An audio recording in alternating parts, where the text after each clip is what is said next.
Go, gadget, go. I remember back in the day when there were awesome theme songs. They don't do that anymore, I feel like. They don't do the theme songs the way they used to. You're right.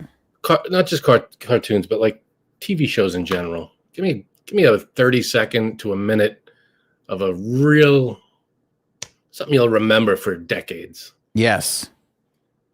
Yeah. But like Perfect Strangers and such. Full House, Family Matters, all those. Oh, it was all so good. I mean, nothing compares to our theme song written by Frankie C. Here it is.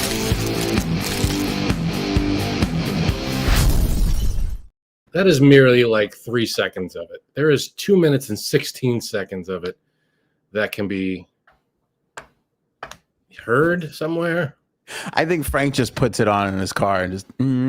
I do. When I'm listening to whatever, and I'm like, I had enough of all these people and their music and their complicated shoes.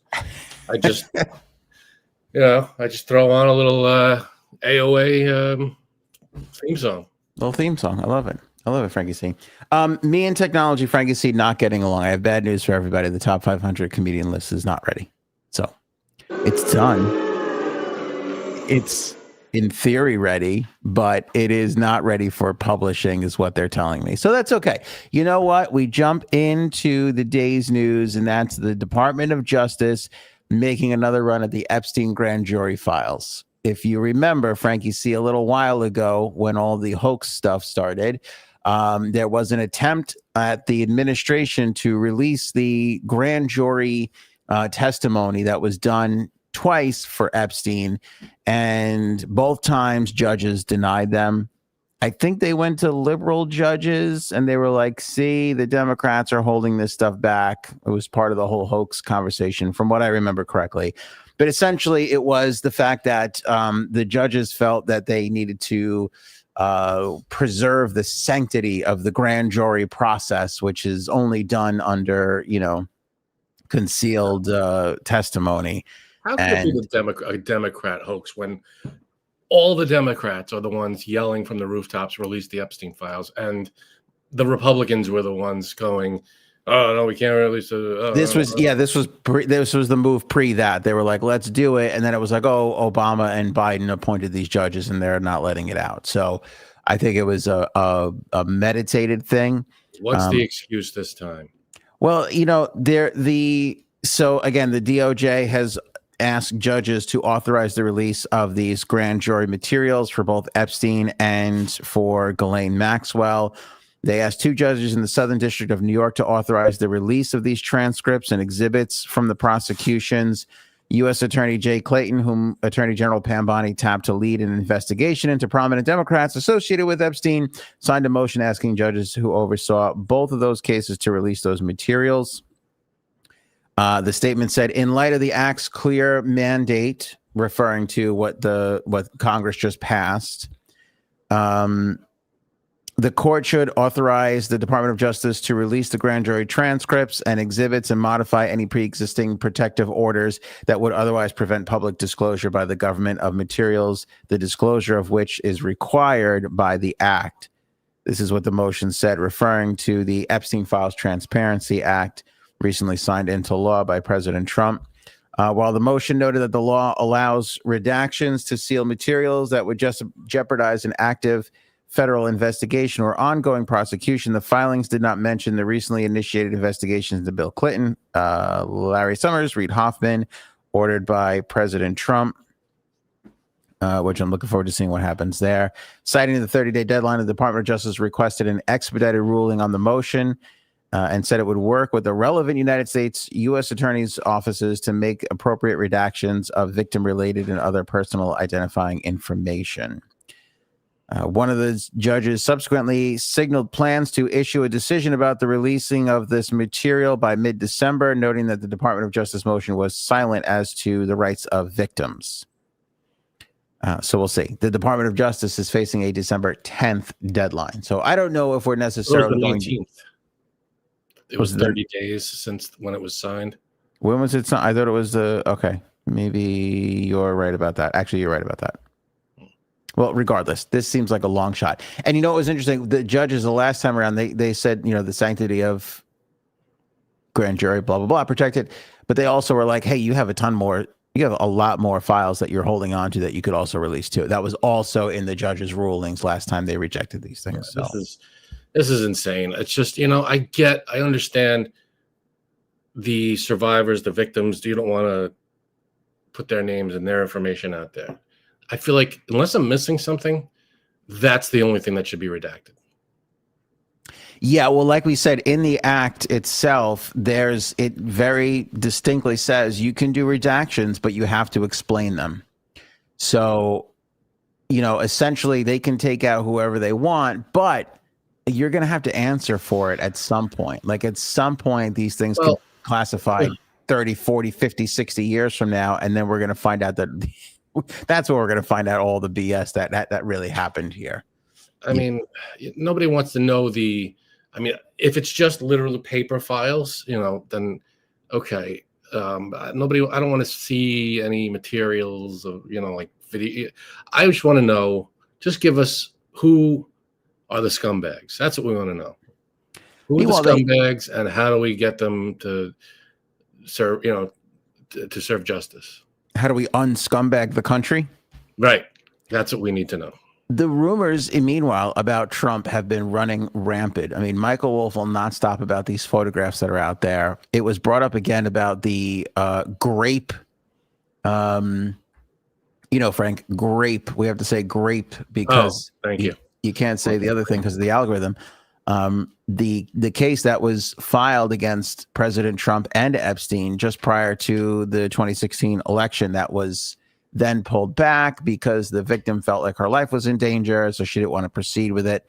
That has reared its head again in the rumors of video footage going around again. Lots of rumors, nothing of substance, but like I said before, all that stuff was kind of, there was nothing there. There was, and you felt like during the Biden administration, at least we would have probably gotten something if they wanted to sink him. That stuff would have came to light some way, somehow, if they wanted to sink him during the election process. And it never came about, which is another reason why I don't think it's really there. But it's worth noting that people are talking about all these things again, and the rumors are out there.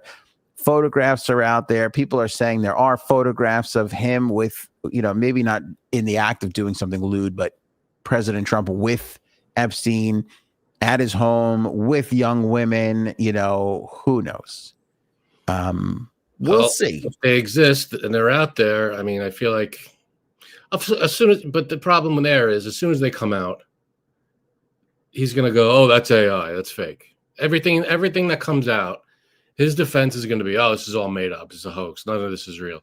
Even those photos, that video, this, that, it's all made up. It's all a hoax. It's like, well, if it's coming from the FBI, at some point you got to go, maybe it's not AI video. If it's coming from, official, it's coming from Joe Schmo on the street, maybe you could go, all right, there's some, there's a percentage chance that it's like, that could be AI, but it's coming from the FBI and it's their files and stuff. I feel like you got to. I think they'll be able to tell. All right. But honestly, I'm not even, listen, if it's Trump, if it's Clinton, let them all fry. You and me have both said that. Yes. Like, absolutely. But I think more than anything, it's just like, I want to know who the other people are. I want to know what else is happening. Like, again, I don't know if it's Trump as much as I really believe he's protecting a lot of other people. And I think it's more important to get to those other people than anything else, 100%. But I feel like just look at his behavior over the years.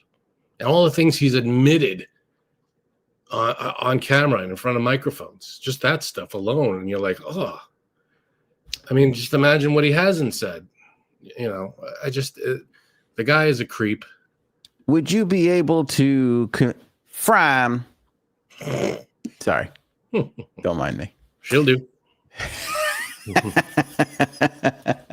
Yes, rocks. Look at Clinton. Look at all of them. All of them. Clinton. Look at Trump.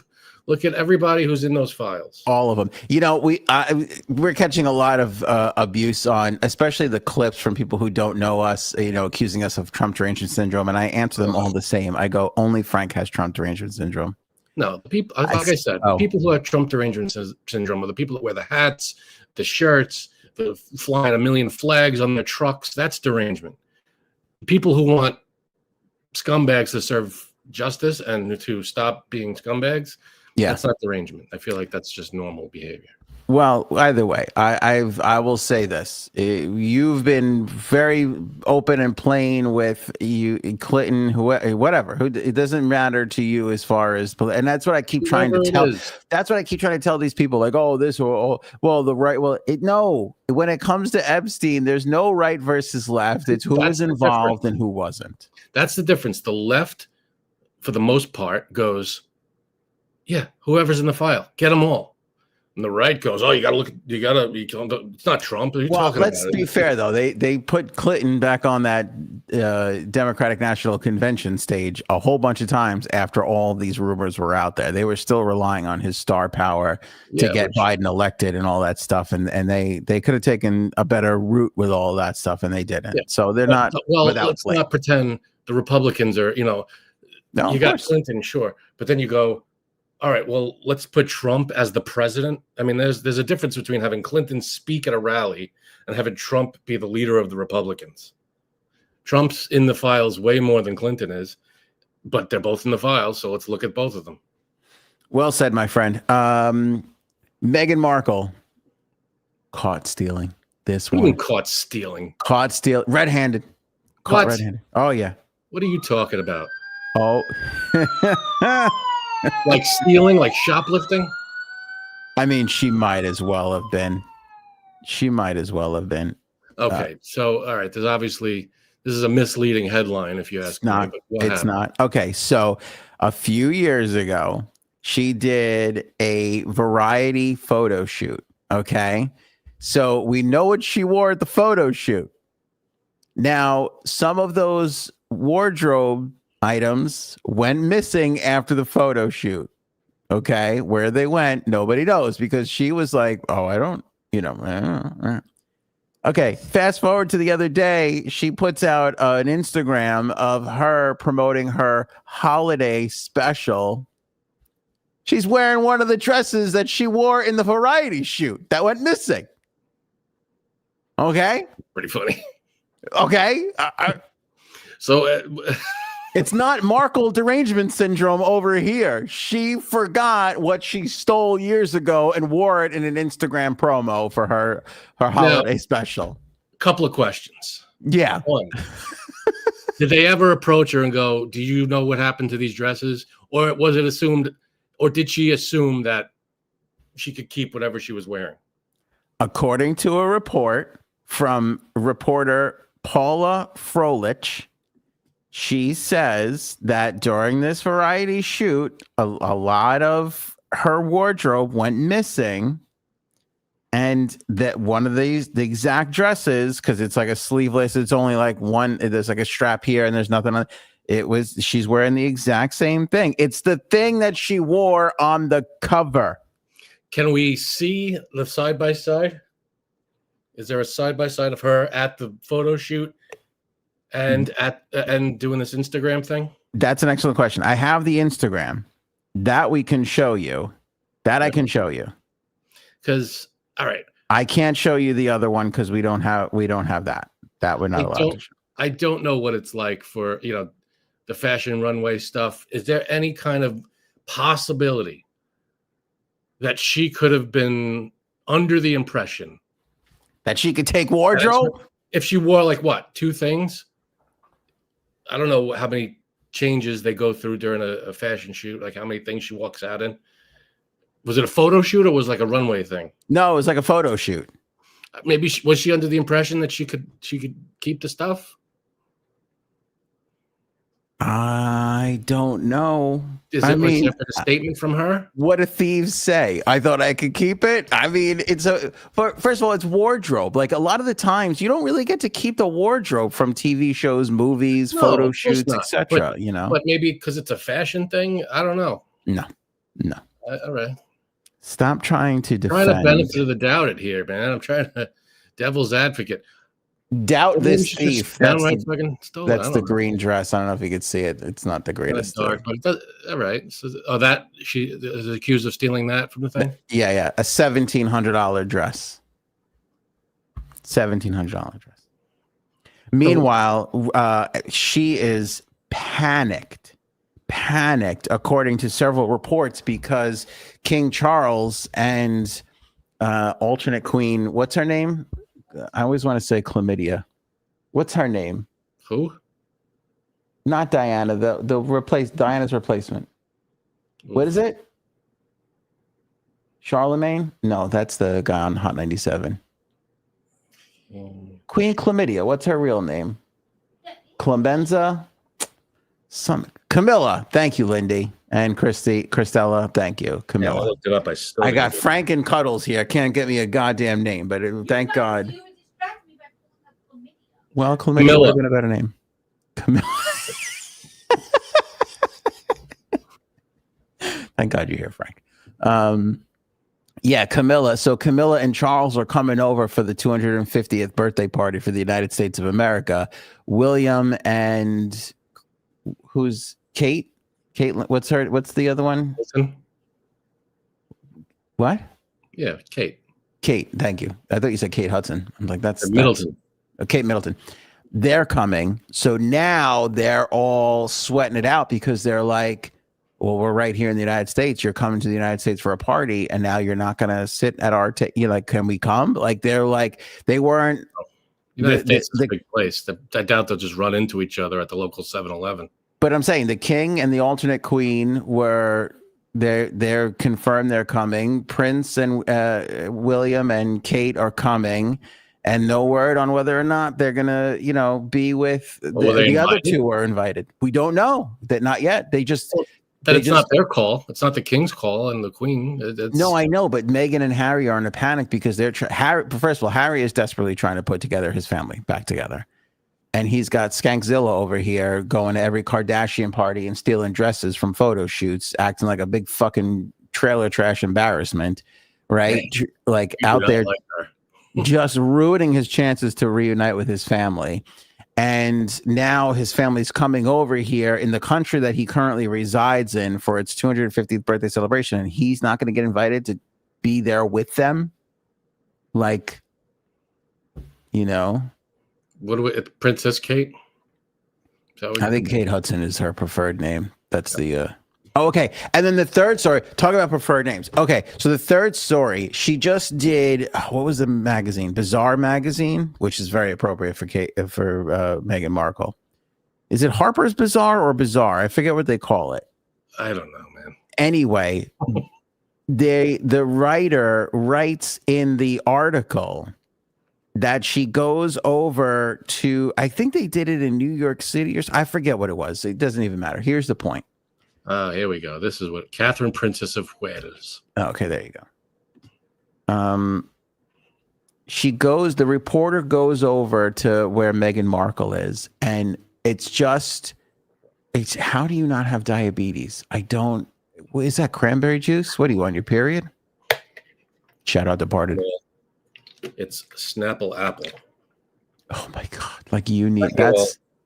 This has lasted me a few days. This is not, I didn't just start drinking this. I feel like you cracked that open at about 3 this afternoon, and here we are 6 hours later. Oh, no. How much sugar? Oh my God. How much sugar is that? Don't say this again. Don't say it out loud, because I feel like Bobby of Bobby Approved will die if he hears this. Go ahead. Gluten-free. There's not gluten in those drinks. Oh. What else is there? Not trans fats? I mean... Could be trans fats. How much sugar is in that? Well, let's see. The serving size is 8 ounces. Oh my God. I'll do some math here. Was there 64 ounces? 4 ounces. 64 ounces. I was right. Okay. Okay. Mm-hmm. So let's see. Sugar, 24 grams in 8 ounces. Is that high? Is that high? You don't know. That's very high. You're just saying that. You have no idea if that's there's high. 64 ounces. So hold on. 64. Yeah, 8. 64 divided by 8 is okay, 8. And then 20. So 8 times 24. There's 192 grams of sugar. That doesn't seem high. I feel like there's 100 grams of sugar in the air we breathe. You're not going to have a toe by the end of this week. You keep drinking that shit. 10% juice. That's good. That's a good percentage of juice. You know what's weird? It's a blend of apple and pear juices. Yeah. It's Pears, not just apple. Pear's apple's underrated cousin, I feel. It doesn't get enough credit. Like pear.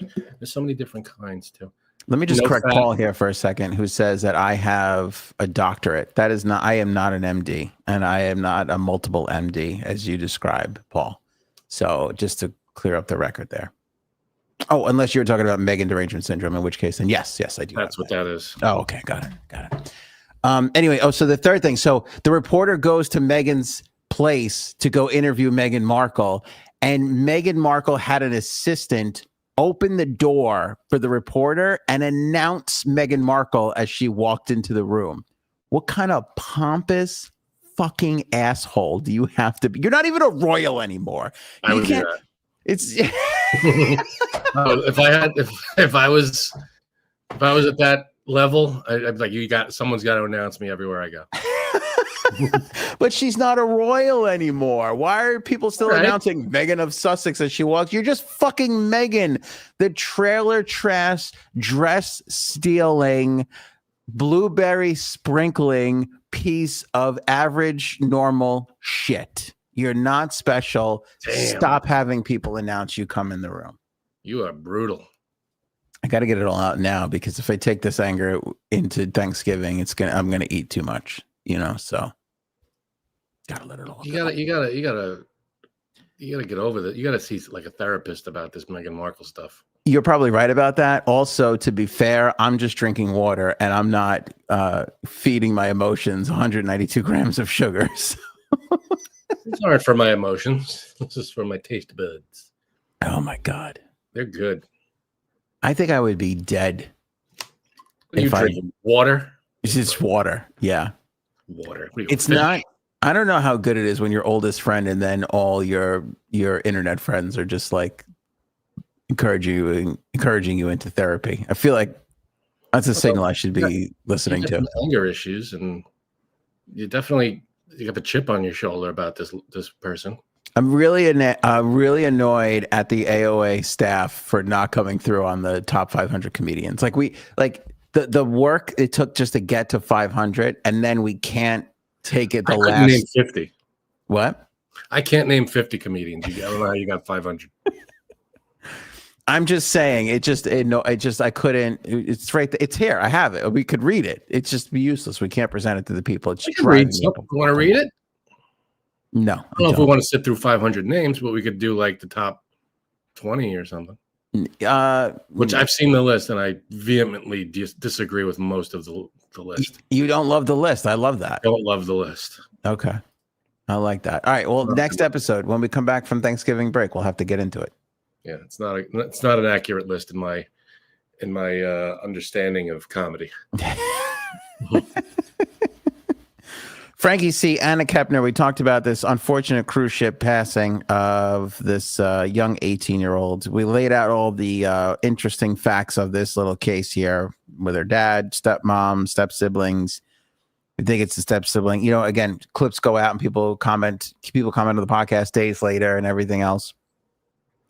Everybody's saying the same thing that we were saying, like, where's the footage? You know what else somebody else said to me? They track the cards on the door. Yeah, like we brought that up. Thought we did.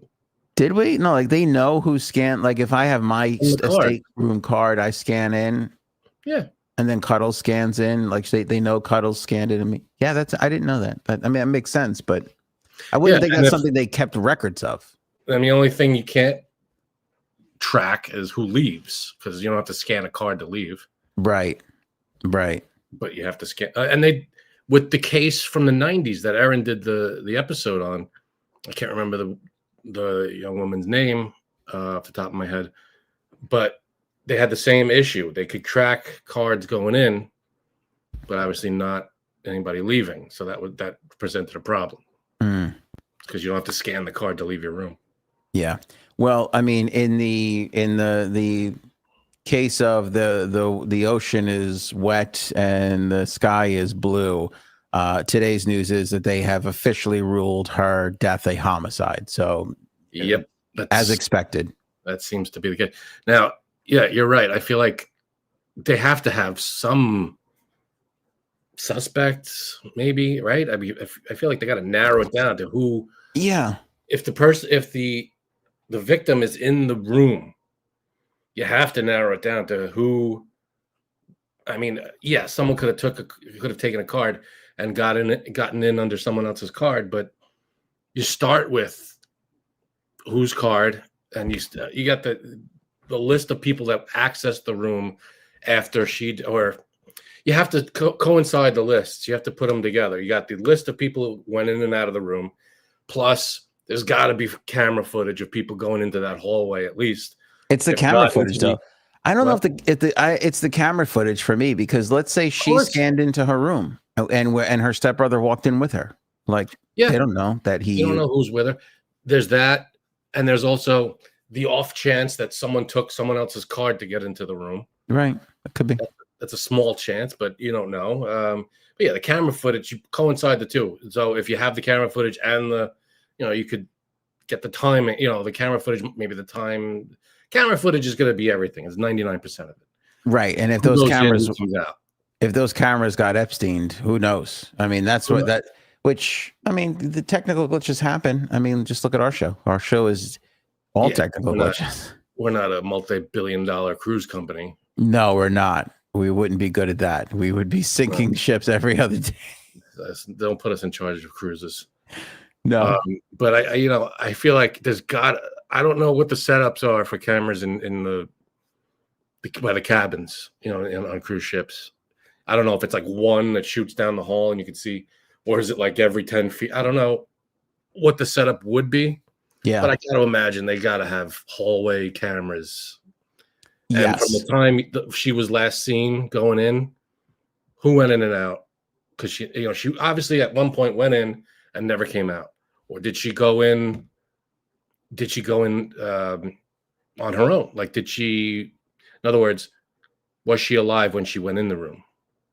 Or was she carried into the room? I have a feeling she was alive when she went into the room. In other words, where did the murder take place? Yeah. I think she was alive. The thing is, 99.999% is probably the stepbrother.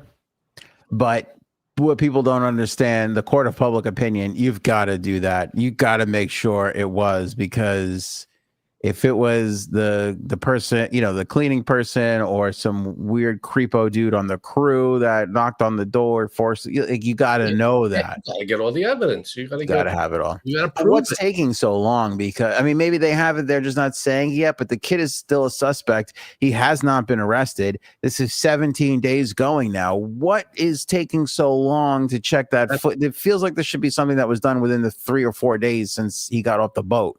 That is weird. What are they what piece of evidence could they be missing? Right.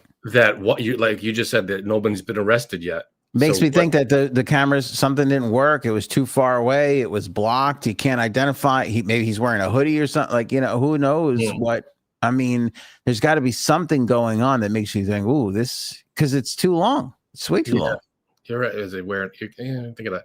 But you gotta have. There's thousands of people on this ship.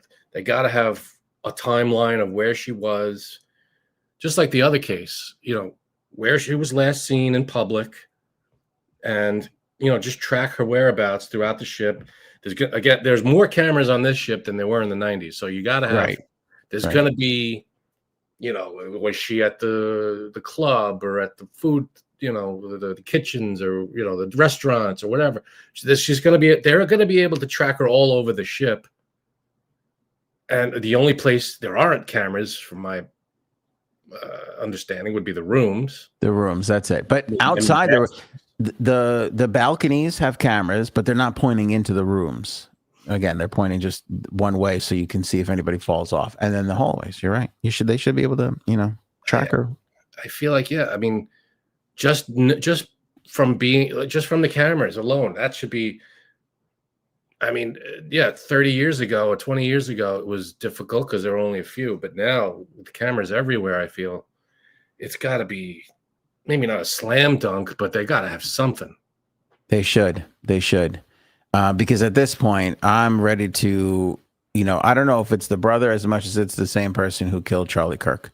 That's what I'm ready to say right now. If this goes on any longer, I'm ready to just Candace Owens this whole thing and be like, I think it was the same person that killed Charlie Kirk. Took this poor young lady out. Pureness. You know what I'm saying? Yeah, I mean, again, you don't really need evidence for these kinds of things. You just start saying some crazy shit, and everybody's like, "That guy's making a good point." Who needs evidence? You just say something. You go, "I'm just saying, just asking questions." I'm just asking questions. Asking questions. Just putting some questions out there. I wanted to pay some respect to Jimmy Cliff, and then. One of the great actors of all time passed away. So that was 2. And then we realized that Doge is now no longer with us. So we wrapped this all up, Frank, in the first ever AOA in memoriam segment. Wow. Yeah. Let's start with Udo Kier. I don't even know if I'm saying that name right. Do you know who that is? The only thing I know him from was Ace Ventura. Exactly. Okay, good. So you Tom Ace. The guy who hosts the party that in the first movie that Ace Ventura goes to and falls into the shark tank. Yes, and he's been in a ton of stuff. If you Google his name right now, you'll see he's been in Ace Ventura. He was in Blood for Dracula, Armageddon, Barbed Wire. That's right. He was in what? He was in a lot of movies. But I'll tell you the most heartbreaking thing. You go and you look at the articles, and it's all legendary actor with more than 250 film credits, dead at 81. They don't put his name in there. He was not famous enough to be recognized by name. I know. I've seen the guy in movie, and this is, seeing his name when he died a couple days ago or yesterday was the first. I'm like, who's this? Yeah. And then I see his face, like, oh, got it. That guy. He's one of those guys. Yeah. There's a whole thing called That Guys. And you don't know their names, but you know them in a million things. You go, he's a that guy. Is that right? Yeah. That's a whole that's what, I mean, again, this is probably too much for me, but I feel like when I finally check out, it's going to be like New York podcaster suddenly dead, and I'm not going to be famous enough to get the name in there. And this guy was in 250 films, not famous enough to get his name in the headline, because that's the thing. If you're not that famous and if they put the name in, nobody's going to click on it. But if they put legendary actor with 250, then you're like, who? That you need that. But that just goes to show you just didn't get it. You didn't get quite there. Yeah, it's tough, but there are so many actors that are so famous, and if you met them and if you see them, you're like, holy crap, but you just don't know their names. Yeah, this is one of those guys. He's one of those guys. 81? 81, yeah. And you think here's the thing. Like, you see, okay, this has been weirding me out. You see him on red carpets, you see him in movies, you think he's a success. But was he? I mean, 250 films is a lot. You think he made a living? Like, it did well? Yeah. Right, I'll tell you why. Forgive me, I don't know her name, and I should. The blonde girl from Reno 911, who I love. I don't know. She was in The Office. She was in Bridesmaids. She was the one who was Wendy. Aaron just yelled Wendy McClellan Cubby. Okay, I think so. She did an article the other day, or it was like a rehash of what she had said like a year ago. But I think it was up until Bridesmaids or something. Aaron could probably correct me here. Still had a regular full-time job and was acting. Like, did all of Reno 911 while still maintaining a regular job. I don't even know how you do that, because don't you need like weeks on end to go film these shows? I mean, maybe she was taking vacation time and doing that, but she was well known and already pretty famous. Like, again, huge guest starring roles. I think she said right up until like when Bridesmaids came out, she was just like, she refused to quit her job because the acting was not paying her bills. Well, I guess it's like sales. You get unless you do something, you're not going to get paid. And like, so you get a one-time check for the work you did, and you go, all right, good luck until a year from now when you do your next thing. You just have to wait on those checks. You don't get a steady check every month. Yeah. For doing a 9 to 5 kind of thing. So yeah, I don't know. But it's weird. Like you look at that and you're like, oh, she was in all these things. She's in The Office. She's in this. She's, it's like I've seen her everywhere. And I don't even know. She didn't say what the job was. Like, was she an accountant? I don't even know what would you do? Can you sell cars? That people be like, did I watch you on The Office last night? I want to sell a lot of cars. I know. Yeah, you want to buy a car from the person from The Office? Sure. I mean, Reno 911 was a fairly successful show. Okay, granted, it wasn't Seinfeld or The Big Bang Theory, but it was pretty successful. They made a movie out of it, and she was still punching in at 9 a.m. I don't understand. Well, I feel like, is she is that a rare thing, you think? Or do you think other people, that's what they have to do? I don't know. Lindy's it's Concierge Marie. That's right. She was Concierge Marie. I don't know. And that, because I look at some of these people and I go, are you really successful at this? Or do you just have family money? Because listen, successful, I think if you're a paid actor and you're getting steady work doing I think that's success. That's a success. You don't have to be paid millions to be successful. I agree with that. You don't have to be, super hugely famous making $20 million a movie. I definitely agree with that. But I don't know if we're just looking at a whole bunch of people who have money that are like, I can float around from job to job, versus, oh no, I'm getting paid really well to do these little bit parts. I don't know what's real and what's not anymore, because I feel like a lot of people do have like, they float, again, coming from the Hamptons, all the time. Like I would look at these artists, like we would get invited to shows and things like that. I would see like these art exhibits and I would just look around and I'd be like, you would go and you'd be like, nobody's buying a painting. How are you making this? Yeah, there are a lot of things where I can't figure out like that. Like, so, yeah, how do you, unless you sell one painting for $100,000, how are you surviving? Like I went to this thing once and it was an art gallery. It was East Hampton. So rent in East Hampton for a month on on a major street is like $6,000 a month. Like, I mean, it's absurd, and there's all these paintings and they were like, okay. And I was just like looking around. I'm like, how's this happening? You gotta hope a celebrity walks in and is like, I'll take them all. Yeah, it's really no. I know that lots of artists like fund other artists. I know there's like lots of things like that go on, which I think is great and totally fine. It just feels weird. People who, I don't know, just kind of like, not that they're floating through it or it's bad even. I just, it's like a misrepresentation. It's like, oh, you think you can go and get these little bit parts and act and earn a living and be happy and all that stuff. And then it's like, but is that a lot? Like, is that all just a mirage for people who just have money to begin with? Well, that's the thing. That's the whole struggling artist thing. It's not just art, like painting and stuff like that. It's art, like acting and singing and dancing. It's not easy to get make a living off of that stuff, to get a regular salary on something, unless you're in a show that's on for a long time. And it's hard because you got to jump around from paycheck to paycheck, and you got to hope for a real payday, something to pay off big. I think it's worse for these actors though, because it's like you're kind of known, which makes it even more embarrassing.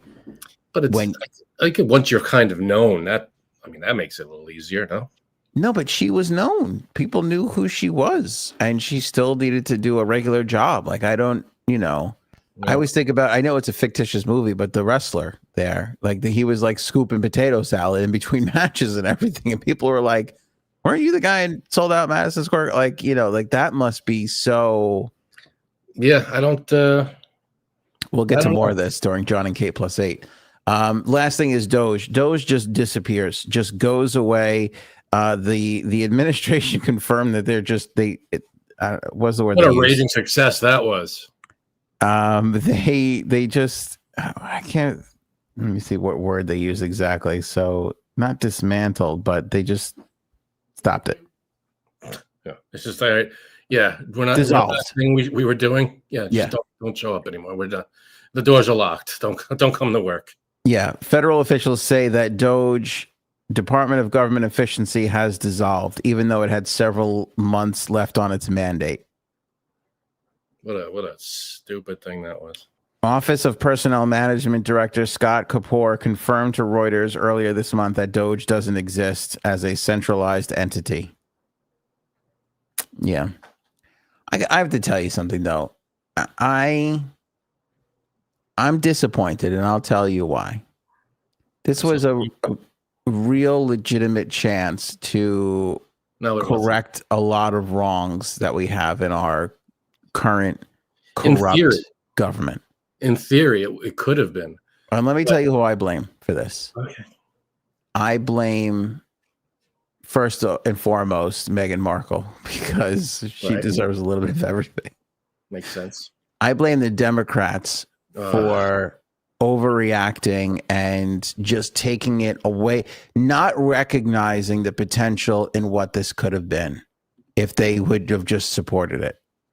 And I blame the Republicans for... Thanks, Will. Okay. I blame the Republicans for not being better at carrying out a message. The whole chainsaw thing, maybe putting Elon in a position where listen, Elon could have helped Doge from a technological standpoint from behind the scenes. He didn't have to be the face of it, which he wasn't good at delivering a message with compassion and leadership, which is what was required if you want to audit the way you've been doing things for 1,000,000 years. So how's that the Democrats' fault? Because they never gave it come on. They were lighting Teslas on fire. They were every little thing that they never gave it a chance from the get. And believe me, it wasn't, like I just said, I blame the Republicans because they put the wrong guy there. Elon would have been great in a 4th or 5th chair way behind the scenes that nobody had to talk. It would have been good if somebody else, again, with compassion and leadership, came in there and delivered the message more carefully and better and with more tact. All it was an excuse for Trump to bring his friend in and say, get rid of all the Democrat-run stuff. And that's all he did. And most of this, and the stuff that he got rid of, literally funding for cancer research. Come on. No, I know that, but I'm saying all the Democrats, even you up until this moment, are upset at those things, but not upset that our government is built to fund these non-for-profits, of which I would guess roughly 70% of are complete and total horseshit. I'm not saying there's not important ones. You're right. There are. I'm not saying that shouldn't be audited and it shouldn't be looked at, but not by the people running it, not by people with special interests and conflicts of interest that would, he had how many contracts with the government that he, of course, would never get rid of those. And, it was doomed from the beginning when they said, we're going to have Elon Musk look at this. Like, what? Again, I think he would have been useful and helpful if he was there to just help them make it all make sense from a technological standpoint. I think he could have offered something there. He shouldn't have been the person in charge leading it. I mean, it's like the difference between having a general manager of a baseball team and having a pitching coach. Like sometimes the pitching coach can't put the whole team together. Here's the thing. We have checks and balances in this country for a reason. We have 3 branches of government that check each other out. And that's where it should come from. They should all 3 should be able to check each other, but they don't go in. So one branch should come up with a what's it called, like a team. No, I know what you're saying, but this And that's has the other been a one. series of loopholes that were put together, and now we're just throwing funding into these things, these supposed non-for-profits and all this stuff. I mean, listen, again, you were in radio. You've gone to non-for-profit things, oh, we're raising money, for the whatever this, and sometimes it's a good cause and sometimes it's not. But there's some things that I look at and I go, doesn't the Red Cross do this? Why do you have a fucking charity? Like, what are you doing? Who cares? Whoever's collecting the charity, and as long as it's legit, Because who's running it. because a lot of these charities have administration fees that have to be supported in order to collect money for the charity. And then you go and find out that for every dollar raised, 4 cents actually makes it to the cause that it's supposed to go for. And then you realize you times that by 5 million, and suddenly all this money is being moved around. It's not helping any of these charities, and it's tax-free shit for these wealthy people to push money into their own causes. Well, then what? And get kicked back to these campaigns that help find the funding for them. I mean, it's the reason why. Oh, we have to talk about Marjorie Taylor Greene too. It's the reason why these senators and Congress people go into Congress with $50,000 in their savings accounts and leave Congress with $25 million in their savings accounts. I mean, maybe it's a tiny reason for that, but a lot of that has to do with them being able to buy stocks and all this shit. There's a lot more to it than that, I think. I think there's a lot of this too, though. That's a part of that. But the people, yes, there should be some kind of audit, but this was done. You would be loving this if Biden or Obama put it up. You just admit you'd be loving this if this was Obama or Biden's idea. If they were like, that's the difference. No, if Obama said Elon Musk is going to look at this stuff, and it came out that Elon Musk has. What if Obama said no? What if Obama said Facebook guy, what's his name? Zuckerberg. Obama said Zuckerberg's going to look into government efficiency. You wouldn't be upset at all. Yes, I would. You'd be upset at Zuckerberg? Because if he has, what's it called? Conflicts of interest, or he's not, and he's also not I feel like not qualified to do something like that. I feel like they should bring in a team of auditors, and they're not. The way it was done was also just ridiculously corrupt. You can't just go canceled. It has to be like brought up with the leaders of the country and say that, well, you can't just cancel shit out. That I agree with. That I agree. But again, that goes back to the blame for the Republicans in this. They thought they could do it. Trump and all his delusion thought he could do it in 3 weeks. And it's like, it doesn't work. Probably your whole term you could devote. Like if you really want change moves slowly. If you really want to do this, you'll really take your sweet ass time with it. And he thought that, again, the chainsaw thing, that's why he wasn't the right guy. He could have helped, but he had no chance from the beginning. And then when the Dems pile on, it becomes a nightmare. So, and not to forget, Meghan Markle is behind the whole thing. If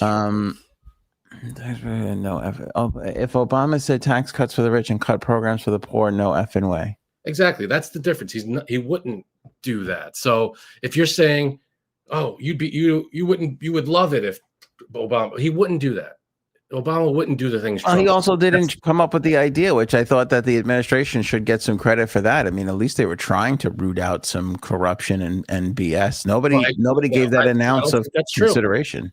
I don't think it's true. I don't think they were trying to root out corruption. I think they were trying to cut Democratic programs and get Elon Musk more money for his bullshit. Honestly, though, maybe some of those Democratic programs need to be cut. Again, I don't know if we need.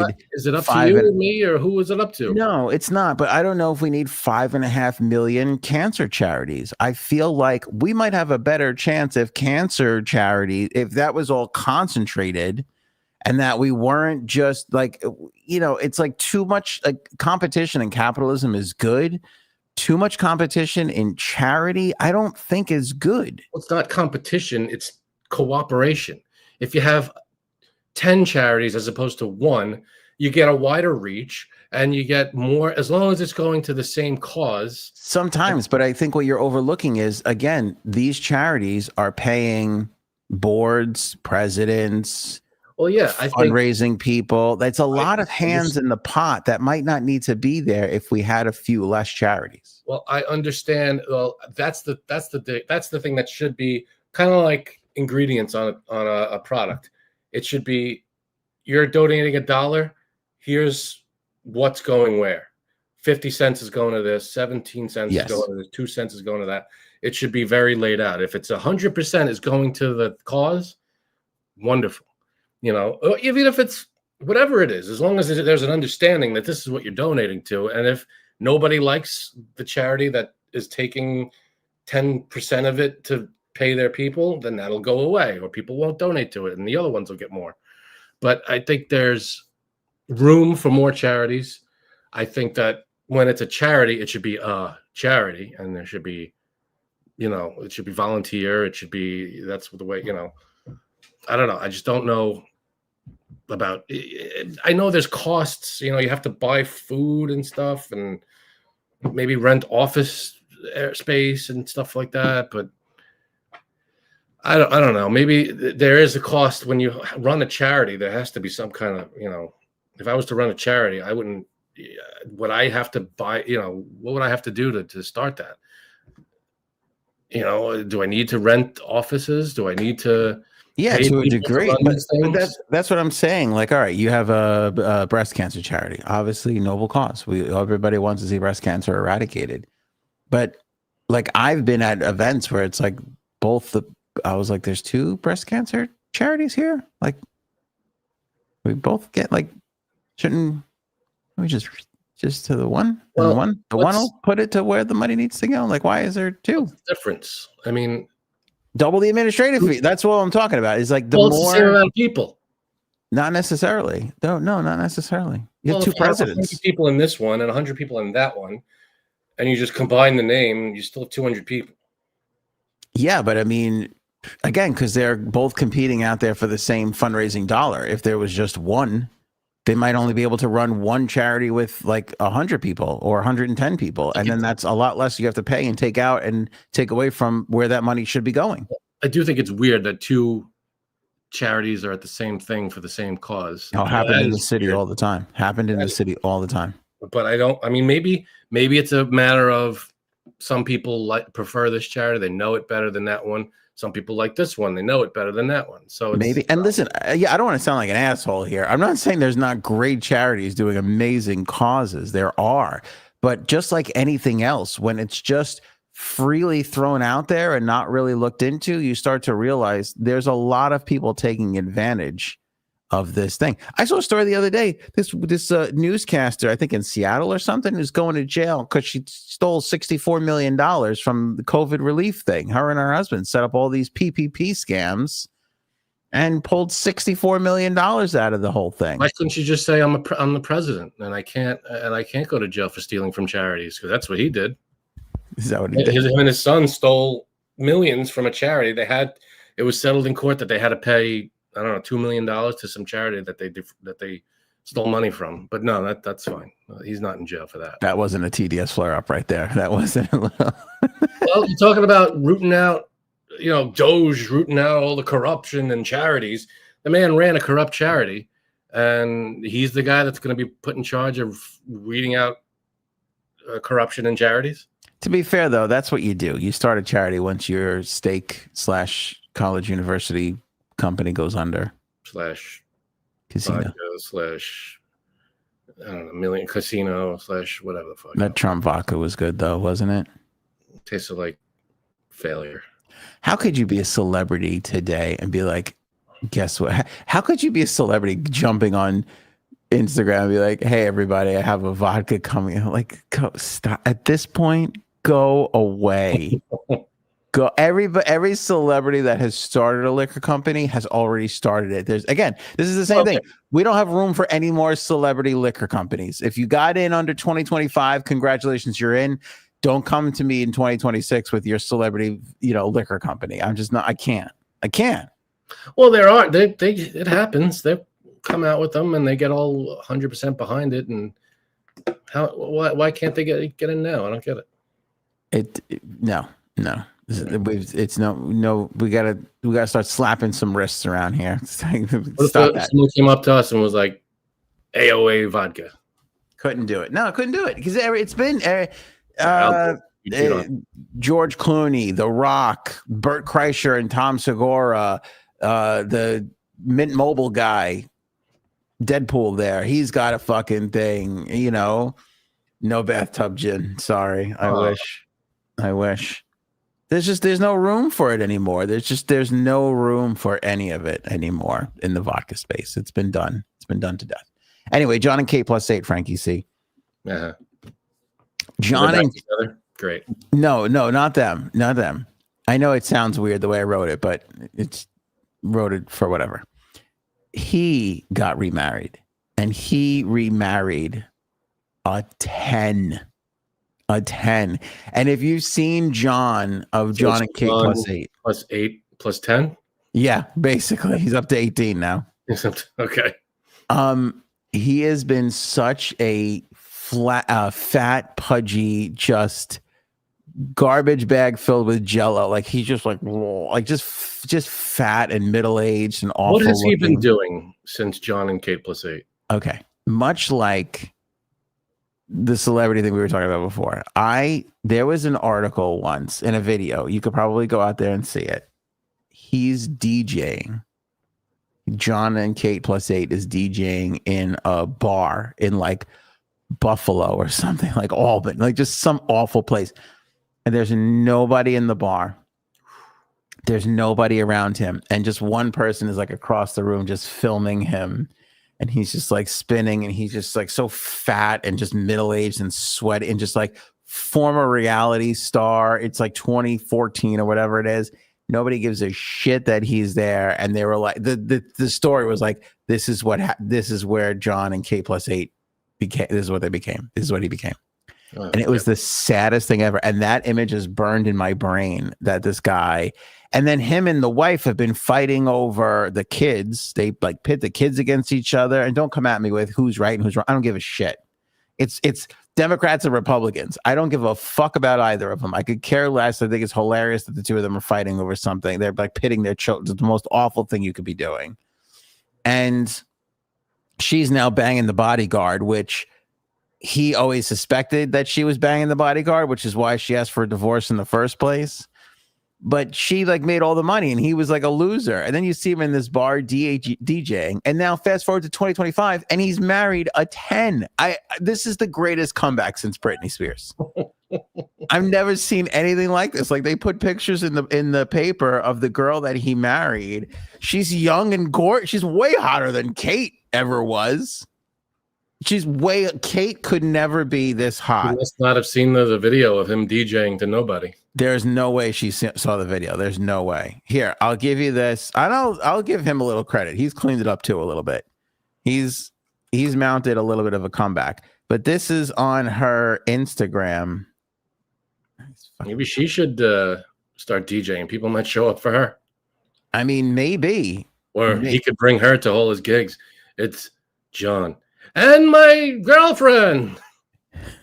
I'm going to show you this picture, Frank, and you tell me that this girl is not like way above him. It's kind of hard to say, but I can't really tell, but all right, let me I'll say yeah anyway. Yeah, just say yeah so we can move on. Hold on, let me see if I can pull it up for you. I cannot. I mean, for the life of me, clearly, judging by your reaction to everything I've said, you have not kept up with John and Kate +8 the way I have. I've been meaning to look into that, but I just have so much else going on. Yeah, you got a lot. You got all that Snapple, and by the way, King's Hawaiian behind you. You are just you are trying for that diabetes spot from what's his name. That's the old guy.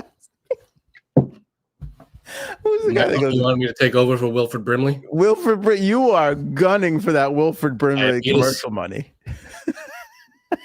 Good paycheck. Hello, I'm podcast host Frankie C. I'm here to talk to you today about diabetes. I got the diabetes. It snuck up on me. Who knew all those Snapple bottles? If only there was a sign. If only there was some kind of clue. If only I read the goddamn ingredients. Best stuff on earth. Even though they don't say that anymore. I don't know why they're not saying that. Well, lawsuits. There's gotta be some remote truth behind some of the shit you put on a label these days. Does there? I think so. All right, I have to put this on the screen because this is absurd. Look at how fucking hot this girl is. Give me a break. Look at this fat schlub. She's out of his league. He's thinned out from the fat DJing. I'll give him credit. He's got his shit a little bit more together. But I mean, she's gorgeous compared to him. What I could see, picture's kind of small, but sure. And like she's happy. Look at it. She's got a wedding. Like she's happy to be married to John and Kate +8. Look at this fat. Like he looks like somebody from Comac. You know what I'm saying? Where was that show? Was it on Long Island? I don't know. Where was John and Kate +8? Do you remember? No, I think it was Comac. It's probably Comac. Yeah, but it was just so. Oh, what? Shout out to Comac. Yeah. It looks put together there. It looks happy. 210,000 followers on the gram. Good for him. Are you one of them? No, I'm not. Honestly, I don't really care about them at all, but they're one of those things that it keeps just coming across my feed every now and then. And I go, all right, what do they have to? Because did you ever see that clip where she was like, they were doing the talking head segment on the reality show there, and he's just sitting there and she's just like, do you have to breathe like that? Like she just snaps at yeah.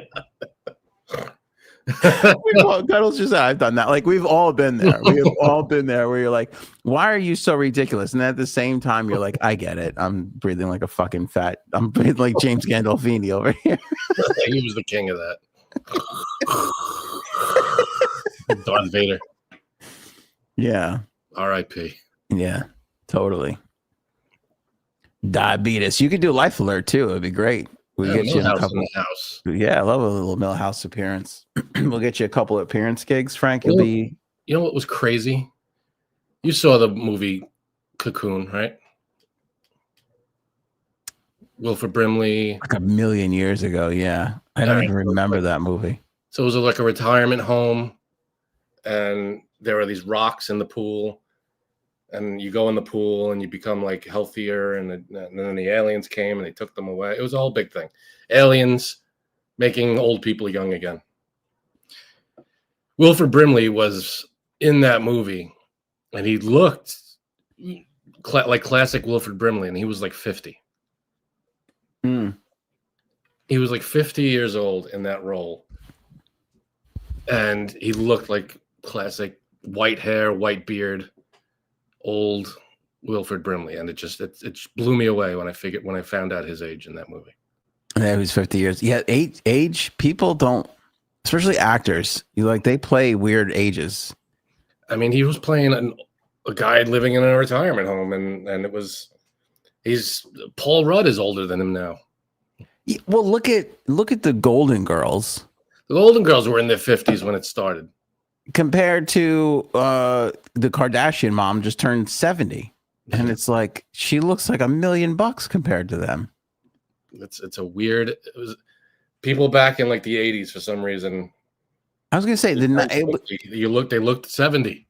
It was the 90s where people were suddenly like, hold on a second, we don't have to look like our aunts here. We could, something was up with that. We could stay looking hot. It was so weird. But then you have some of these the people with they get the cheek shots and everything. Yeah, those plastic surgery. Yeah. Those are looking a little like I'm for plastic surgery, but some of these people are just visiting those doctors a little too often, if you ask me. Yeah. I do have. There is a picture of John. Look at. Hold on. Look at this guy in all of his DJing glory. Look at him.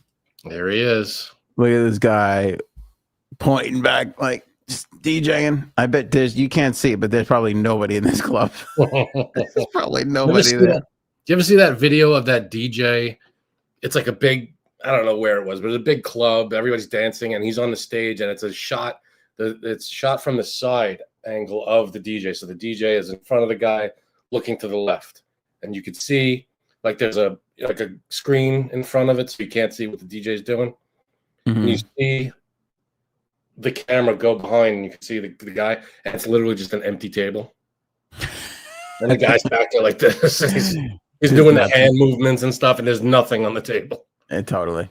A lot. By the way, look at this. Is this even a brag? He's got a big DJ setup, and look at this. It's literally old people at a hookah lounge. Is that who he's DJing for? Look at this group of people.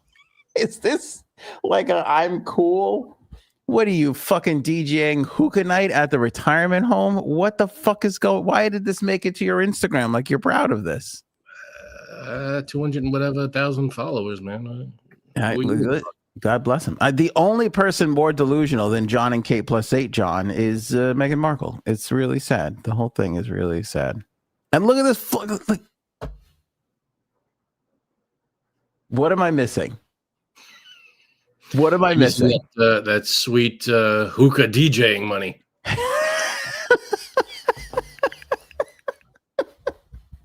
That's what's going. That's what she's after. Her friends are showing up to his DJ gigs, going, "Is this a diabetes fundraiser or something?" She's just like, "No, everybody just has diabetes here. This is an old age home." It's just a coincidence that they all have diabetes. Yeah, I thought that was a good diabetes fundraiser. Actually, it wasn't a fundraiser. It wasn't. Those are all people who really just had diabetes. That's where we were last night. I don't get it, dude. I don't get it. I haven't really been commenting on this. We haven't really talked about this. The JD Vance's wife, the woman, not the couch, the real wife. Jennifer Convertibles. What? His wife, Jennifer Convertibles. No, Ashley Furniture. Oh. Why are all the furniture stores named after women? What happened? I don't know. There's no like Phil's furniture store. I'd go to Phil's furniture store. Me too. Phil makes a good product. Give you a good deal. The only thing you have to do to have a successful furniture store is be like this. It's made in North Carolina. I don't know if you guys are aware, but we make this. I don't know why North Carolina became the mecca of furniture making. Is that the place, the hub? Oh, totally. Yeah. I mean, don't you remember the old trucks in our neighborhood? Yeah. There would be trucks. Came from North Carolina? They all came from North. There was a truck on the conduit. I'll see if Cuddles remembers this. That would just be like North Carolina furniture. And these people, they would pull up on the side of a highway. There's a gas station there now. I remember. Is there really? Yeah. And they would just sell furniture. And people would be like, oh, that's good furniture. It's from North Carolina. Like that was what people said in our neighborhood. Granted, people if it travels a long distance, if the furniture travels, yeah, then it's good. If it was like made 2 blocks away, you're like, I guess so. But for a while there, North Carolina was trying to claim that furniture the way New England claims clam chowder and Maine claims a lobster. They were just like, oh, that's where the good stuff is. What the hell else does North Carolina have going? Literally nothing. Tobacco. Myrtle Beach. Yeah, that's it. Tobacco and Myrtle Beach. That was really it. North Carolina or South Carolina? No, I'm not even sure. I don't even think they know. Right. Who knows? You know what's weird? In the last like 3 weeks through podcasting stuff, I've talked to like 7 people from the Carolinas, and they'll be like, oh, yeah, I'm in Charleston. And I'm like, oh, how is North Carolina doing? Like, I go, how are the Carolinas? I've just started reverting. I'm like, I don't even know.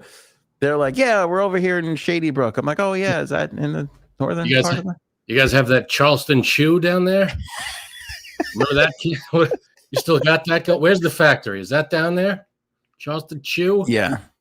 Yeah. And I'll give you evidence to why I'm not lying. Look at the name of their football team. It's not the North or South Carolina Panthers. It's the Carolina Panthers. Even they were like, we're never going to keep track. We are not even sure. Same with the hockey team, Carolina Hurricanes. That's true. Yeah, they refuse to put that North and South on it. They're just, they are. I think they're hoping by accident you'll go to the other one, just so you'll visit both Carolinas. Came all the way to South Carolina to see a friggin' football game and it's in a whole other state. Who knew? But while I'm here, I'll have a I'll have a Charleston shoe. Where's that Charleston shoe factory? Since we're in the neighborhood. What the hell? I'll take the tour. Okay. Where is it, like a furniture museum around here we could see or something? It'd be great. I'm in. Anyway, Uma Thurman, what's her name? Uva? I don't fucking know. The second lady. The JD Vance's wife, who's not a furniture piece. Let me look up her name. Usha. Usha did an appearance the other day without her wedding ring, and the internet just went wild. I mean, wild.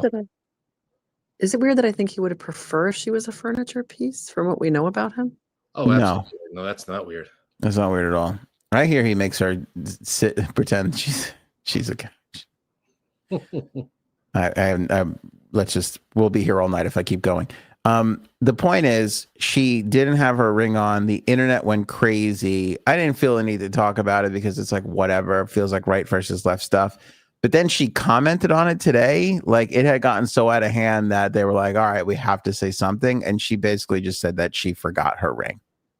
And this goes back to the only time we ever spoke about this is because the internet, I mean, literally the internet just wants JD Vance to leave this woman for Erica Kirk. That's what the world wants. Well, did you hear what JD Vance said about his wife? He said that, oh, I'm hoping one day she'll convert or like come to my religion.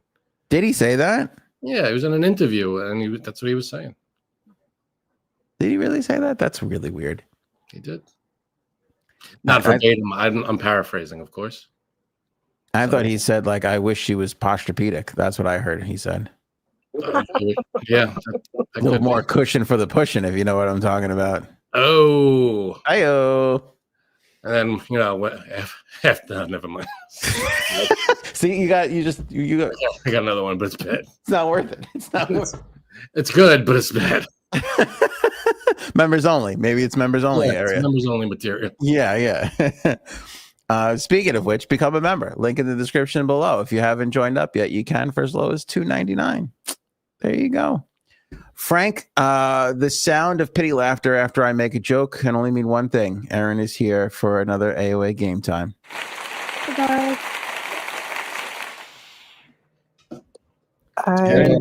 Hi, guys. How are you? It's good to see you. It's good to be around people who don't make mistakes. You know, people who don't tell you, we should have that top 500 comedian list by the time Thanksgiving rolls around. And here we are, and it's still not here.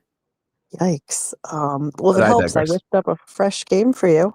Yes, I love it. I started it when you told me that you needed one. So it's hot off the presses. No stale game here. Okay, let me guess what happened. We were talking last week about when to do a game, Monday, Wednesday, or Friday. You said we can do 2 this week. I forgot that was last week and just assumed that the second one was today. That's what I think happened. I think you're right. Yeah. But if you had blamed me, I would have gone with it. I was willing to be like, yeah, that's right. You're a team player. That's because you're good people. So unfortunately, I'm sorry. Sorry, I don't mean to cut you off, but we don't do this enough in the beginning, Frank. World-class author, Aaron C. with Oval. Oh, thanks, guys. In stores now, both on Amazon Digital and Amazon, what I like to call Amazon hardcover, in real life Amazon. Yes, Anthony's holding up a copy right there. Robin, thank you for putting the link in the chat. There's a link down in the description below to pick up your copy. Check out the reviews. Check out the description of the book. It's a wonderful book written by Aaron. Pick up your copy today. It makes a great stocking stuffer if you have gigantic stockings, because it's kind of a big book. It's a big book. It is a big book, but I'm sitting on one of these right now, which makes me feel taller in the frame. Nice. It's $200,000 to get, what is it, leg extension surgery, or you could just sit on the book for just about $22. You read a good book, and then you get a little more height to you. That's nice. I'm sorry, and I gave Frank some pieces of paper. You need paper. Everybody at home does not, though. It's just for them to show their answers. But you can play along if you'd like and just put your answer in the chat or just say it out loud where you're sitting to nobody or to someone near you. It really doesn't matter. But we have 16 questions with 3 possible answers. Okay. It's not a BT5. It's just I'm going to give you a question with 3 possible answers, and you two show your answers at the same time. People in the chat try to influence you. You know how we do. Gotcha. Basically, what Erin is saying is we can't be trusted, and we have to document what we're saying. Absolutely. Just fair. Absolutely. Okay. Okay. So 16 of them. And Frank, you can't answer number 15 because you know the answer. That one's just for Ant and the people at home. The category is weird celebrity facts. And I apologize if I made any of these too easy, although I didn't know the majority of them. Okay. Okay. Sounds like fun. The one that Frank can't answer, is it about sugar content or? Yeah. Did you guys did you know the answer? Did you guess? I heard from the kitchen that you were, I couldn't hear your end. And did you guess right? How much sugar was in it? How much sugar? Oh yeah, no. What did we say it was? 192 grams of sugar? Oh my God. How much is that? Like, oh God. Hold on. Let's get ChatGPT in here for a second. Put 192 grams of sugar in some sort of context for us. Like, how many teaspoons or tablespoons or how many cups of sugar is that actually? Absolutely. Let's put 192 grams of sugar into more familiar kitchen measurements. So if we're talking about granulated sugar, 1 cup is roughly around 200 grams. That means 192 grams is just a little under a full cup, basically about 0.96 cups. If you prefer tablespoons and teaspoons, 1 tablespoon of sugar is about 12.5 grams. So if you do the math. Okay, how many Snickers bars do you have to eat to get to 192 grams of sugar? All right, let's talk Snickers math. So a regular Snickers bar, like the standard single one you grab at the checkout, has about 27 grams of sugar. If we divide 192 grams by 27 grams per Snickers bar, you get roughly about 7.1 Snickers bars. Oh my God, you might as well eat 7 Snickers bars. 7 Snickers bars doesn't seem like a lot. Over the 3 days it takes me to drink this. Erin? Yeah. We don't expect you to lie on this show. Has that been around for 3 days? When did we get this? When we got it, it was different from when you started it, my darling. So yesterday? Did you start it yesterday? I thought, wait, what's today? Monday? I feel like I started it. When we got it? Maybe You not. have better time remembering if your synapses weren't so clogged with sugar. Stop it. My synapses needs the sugar to get across. That's true. He's very, very sharp. You're like the person who quits smoking and then dies the next day. Oh, don't even say that. Are you Alanis Morissette? I'm just saying he needs the sugar to live now. I get it. It's part of his superpowers. All right, Erin, start the game. Stop letting us stop you. You got it. Sorry. Okay. So number 1, again, I'm going to give you 3 choices, and there are 16 of them. And if people at home, just guess. Okay. So number 1, weird celebrity facts. Which celebrity was once kidnapped in South Africa? A, Daniel Craig. B, Benedict Cumberbatch. C, Idris Elba. Which celebrity was once kidnapped in South Africa?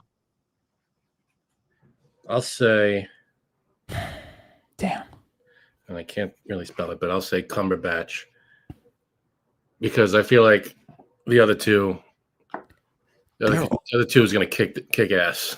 Benedict Cumberbatch looks like he's a little easier to kidnap. Yeah. Grab that guy, the guy who can't kick our asses. I see your logic there. That's tough for me because are they all English? I think they're all English, right? Is Cumberbatch English? I feel like Idris Elba is English, or is he Australian? I don't really know. I don't know, but I can't really fight your logic. I'm going to go Cumberbatch. I'm going with you. Okay. So you both are saying Cumberbatch? Mm-hmm. And you're both correct. yeah, Benedict Cumberbatch was kidnapped at at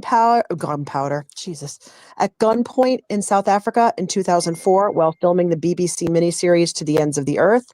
After his car got a flat tire, he and his friends were robbed and abducted by 6 men, held for several hours, and were eventually released unharmed. Hang on. I have a report that says that you're lying, Erin, that the actual celebrity that was kidnapped in South Africa was Mitch Kumstein. Any truth to that? Do you want to debate that? Because I have a pretty good source. Is it ChatGPT? Who would guess Mitch Kumstein? Your brother? Yeah. Like GPT. Is he in the Is he in the chat? It's He was before, but he texted Anthony. It's my Mike GPT, which whatever I ask him, the answer is always Mitch I know. Comstein. Did you notice that I reliable. guessed it? I was like, nobody would do that except for Chat GPT and Frank's brother. All right. Which comes in. Very Hey, reliable. Mike. I just got the same text. All right, this is the first time I followed Frank, and it actually paid off for me. So this is amazing. We both have one right. Way to go. Nice. Okay. So number 2 is, which celebrity claims to have memories of when he was in the womb? A, Jim Carrey. B, Kanye West. Or C, Nicolas Cage. This is such an asshole thing that all three of those people are capable of. I think I heard this one, and I'm juggling between two of them, but I think I landed on the right one. I hope. You think Jim Carrey's an asshole? He can be. I love him, but he can be one of those, like, I'm a tortured artist person at times. Him with all this painting lately, you know. I put Nick Cage. I'm gonna say Kanye. Yeah, King that's asshole. the other one I was juggling between the two. Yeah, king asshole. Okay. Frank is right. Damn it. It is Nicolas Cage. He claims to remember seeing faces in the dark and experiencing vocal vibrations. Classic Cage. Did you see his fetus face just like just in the womb? Hearing voices. That's stupid. I don't care for that. Womb. Do you know your earliest memory, though? I have a really early memory. That when I remember being, this is so weird. In my pediatrician's office, there was like a scale that you put a baby on. It was same scale you'd see at like a deli, you know, like it's like one of those flat things, you know? Yeah. So Scale I at a deli. remember, what's that? Scale at a deli just made me laugh. So I remember this thing because the scale was in like a little corner, and above it was this red and white striped wallpaper. It looked like a clown circus tent. Mm-hmm.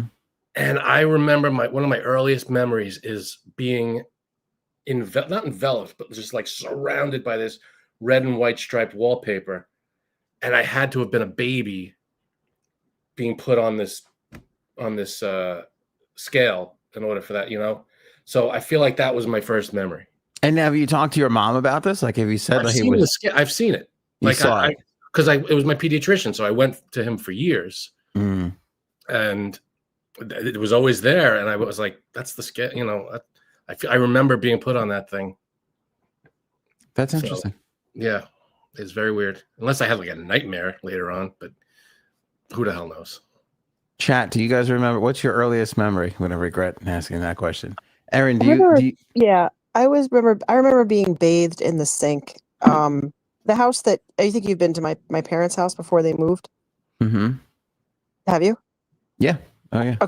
That house was the house that I basically was born in. But the point is, I remember being bathed in the sink in the kitchen, and I remember there was it's so weird, but my parents had this soap dish, and it was like not porcelain, but like, you know, I don't know the word for it, like ceramic, and it was a bull that was like bowing down and like a matador, like with its sword up, and I didn't like it, and I just remember my mom picked up the soap, and I kept tapping I wanted her to put it back on the thing. I didn't like the picture, and that's like my first memory of me being like, put the soap back down on the soap dish, because I didn't like the bull and the matador picture. I know it's weird. That's interesting. Frank's brother just texted me and said his first memory is Frank being put on a deli scale. Are you sure this wasn't the deli? I think you were at the deli. It could have been the deli. I remember a pickle sitting next to me for some reason. And the white paper. They wrapped you up. Do you remember white paper? I remember white paper. I remember a constant beeping sound. And do you remember being on sale? I remember being on sale. I remember a sticker on my ass for some reason. It was a weird shaped ticket with a number on it. Brown paper bag. I think you might be mortadella, if I'm going to be honest. I think you might be part mortadella. It could be. Yeah. All right, now let me ask you a question. Because my earliest memory is me taking a photo with my grandfather in the backyard of the house I grew up in. And I remember it because it was a photo. And I saw the photo once when I was like 7. And it was like a picture of me when I was 3. I saw the photo at 7 and I could remember being in the yard with him that day.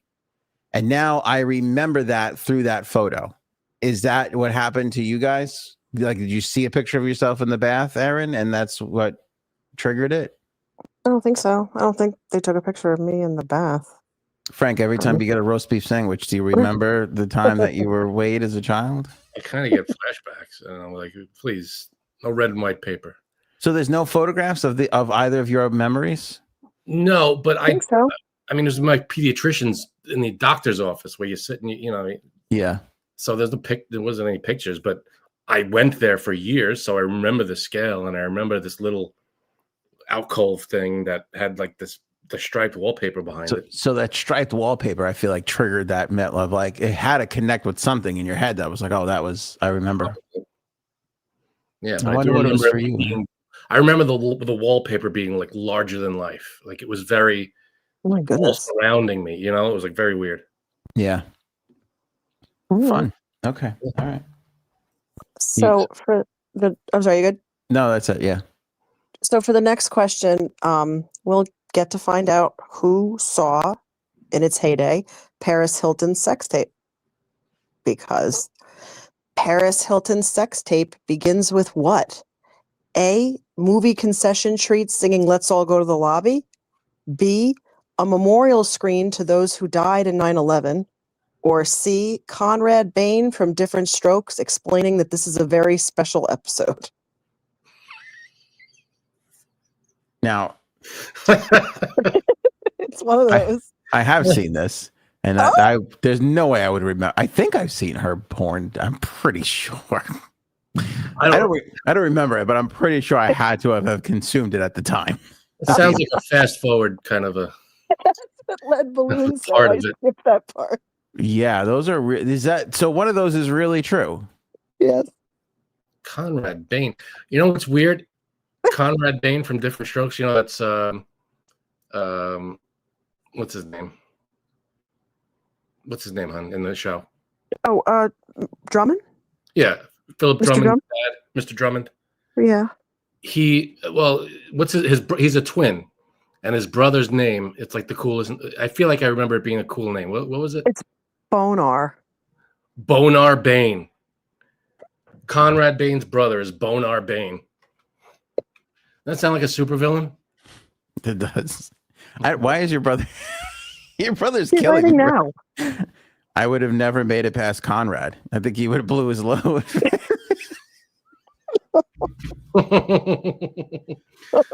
Or maybe he would have gotten disgusted, but I'm going to bet on he couldn't hold Different it in. Strokes, you know what I mean? That's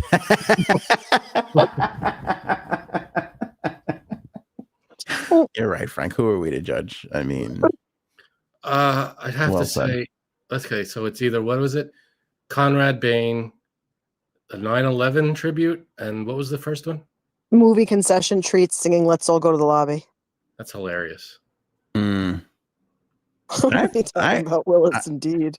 I have to say it was Mr. Drummond. I'm going to write Mr. Drummond. I'll say the movie concession. Should we not be saying that so the other person can go in another direction? No, I was going to say that anyway. Okay. All right. Ready? Yes. Ready. You're both wrong. It's a memorial screen to those who died in 9/11. Jesus, what the hell? I know. That seems in poor taste. Yeah. Correct me if I'm wrong. We both just were like, there's no way it could have been that. And that was the one. Dear Lord. I know. You look up weird facts, you get weird facts. I think I gave myself props for thinking of the other two. I was like, what's the weirdest shit that would be forced? You wrote the other? Yeah, that's pretty good. I forgot that you have to write this stuff. That's pretty good, Aaron. You came up with Conrad Bain talking about, I don't even know what was he saying? In a very special episode. Explaining that this was going to be a very special episode. Because he used to do that for all the really fucked up Different Strokes that scarred me when I was little. Yes. The Bicycle Man and what's it called? Sam ran away and what's her name got kidnapped. Oh God. No, what was the one where the kid got molested?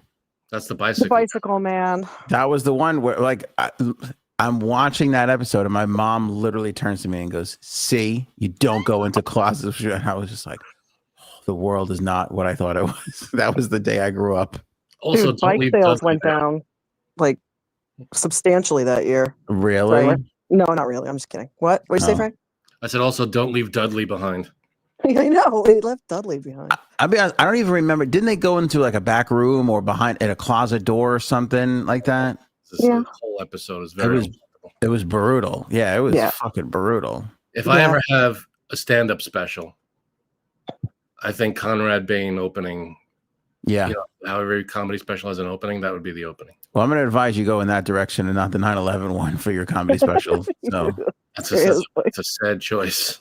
It was creative as all shit for Aaron because I fell for it. I'm like, that seems about right, and that seems plausible. Man, yeah, that is brutal. But you know what's weird? You ever have those movies that you've watched a million times and then you never seen the beginning, and all of a sudden you catch the beginning, and you're like, this is how this starts. Yeah, because you always catch it on TV. Yeah. Funny you should say that. We just went to Frank's mom's house, and when we walked in, the mom was singing like "Cheer Up, Charlie" from Willy Wonka. Willy Wonka, and Frank was like, "This is the worst part." She was like, "Hi." That movie. It's like 8 minutes of her singing "Cheer Up, Charlie" as he's walking through the wherever the hell. Yeah, and she's I forgot like, how long the beginning was. Tub. What? No, it's just such a long beginning before you get to anything in that movie. All right. Next up, okay, which celebrity had a Mamma Mia-like experience in real life, not knowing which of three men was his dad until later in life? A. Prince, B. Sean Astin, C. Stephen King. I'm gonna go because I feel like Sean Astin. What's that? No, sorry, Dexter's being weird. What? No, I feel like Sean Astin's dad is John Astin, even though I think he's adopted. Am I wrong there? I think. Well, you can't tell me, I guess. But so I don't know. I'm going to go with Stephen King. I went Sean Astin because it just seems right. I don't know. There's something about Sean Astin. Okay, Ant is right. It is Sean Astin. Sean Astin grew up thinking that John Astin was his dad, and then his mom was like, actually, it's this guy. And then after they tested him, it wasn't. So they found his real father. But he was much older when he found that out. He did know that John Astin wasn't his dad before John Astin died, but John Astin was like, you're my son, and I'm your dad, and let's just not do the semantics of it. So that was really cool. So John Astin was his real dad. Yeah. After all, that's the lesson we all learned. All right, so I got one wrong. I'm 3 for 4 here. This next one is so weird. Which celebrity came up with an idea for a portable pasta dish you could hold in your hands called Piccolini Cucino and created a prototype using a panini press, presented it to Sugarfish co-founder Lili Massimi, who was really, really unimpressed? All right. So this is pasta that you can hold in your hand that never made it to the shelves because it was really dumb. Why can't you hold a pasta dish in your hand? I don't know what he was thinking, but the point is that just pasta. Yeah. What do you mean just pasta? It sounds like he put pasta in a panini press. Yeah, and you just hold it in your hand like and eat it. The point was it wasn't ready for the real world. Does this sound like something that A, James Franco would do, or B, Shia LaBeouf, or maybe C, Robert Pattinson? I can't say his name right. Damn, I bit on Franco quick, but the other two are just as big idiots as the first one. Yeah, I'm going James Franco. That seems like a. You don't understand. You can carry it around with you, man. No, I still don't get the concept. You're carrying a plate of pasta? No, it's not on a plate. It's the actual pasta just pressed down so you can. It's cooked pasta pressed into like a sandwich. Looks like a sandwich. Yeah. Handheld pasta. The bread though. All right. I don't like it. I'm going James Franco. I'm going James Franco too. I am so proud of myself because it's Robert Pattinson. I don't say that name. Pattinson. Pattinson. Okay, sorry, Yeah. but I thought of the other two people who would probably do that. Yeah, you nailed it. Yeah, Shia LaBeouf was good too. I didn't think it would be him. I didn't think it would be Pattinson. He was my last choice.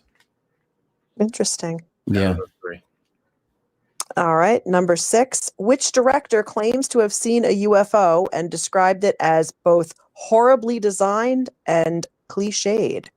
A. Steven Soderbergh. B. Michael Bay. C. Guillermo del Toro.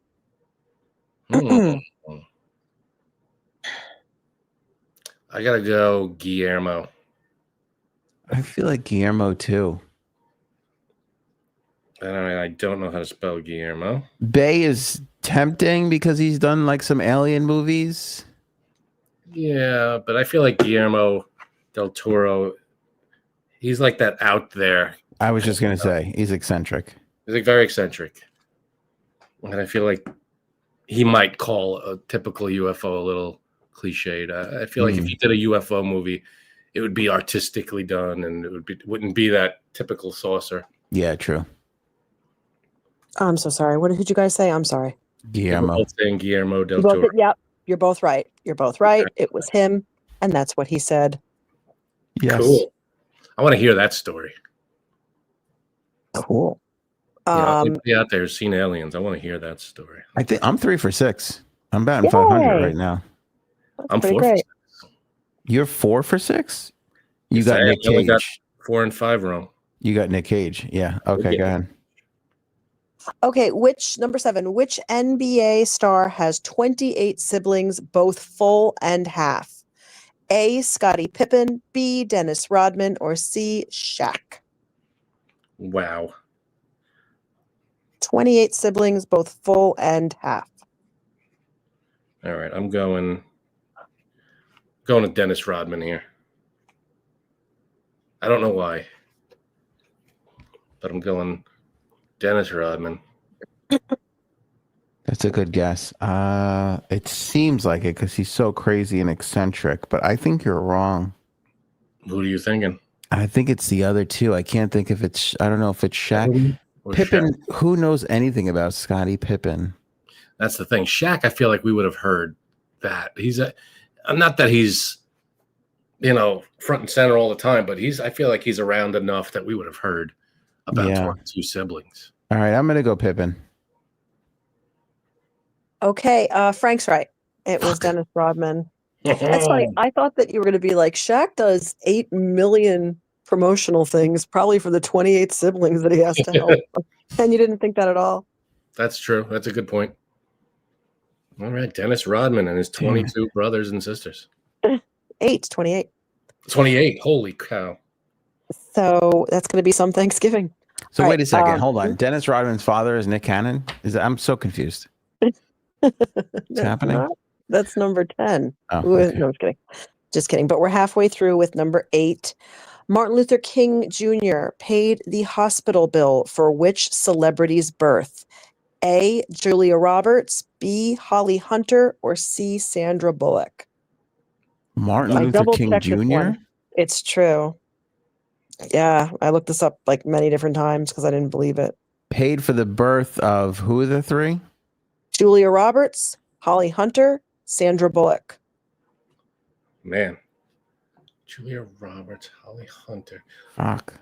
I'm going Holly Hunter. Me too. There's something about it. I feel like maybe she's from the South and he was from the South. Maybe they were kicking, just one of those weird coincidence things. And I feel like she's a little older and maybe the timing is a little better. Maybe. I don't know. Feels like her parents would have needed the money too. I'm just sorry. We just come up with the dumbest reasons why. Probably just should have stopped with she seems like she's from the South, but whatever. You can keep going. You're both wrong. It's so weird. It's Julia Roberts. Julia Roberts. And when asked why, she said, obviously my parents did not have the money at the time. So Wow. I don't know what that's about. All right, next up. Crazy. Which celebrity had a job polishing props and is said to have polished the axe used in the Here's Johnny scene of The Shining? A. David Letterman. B. Simon Cowell. C. Kiefer Sutherland. Huh. Kiefer Sutherland.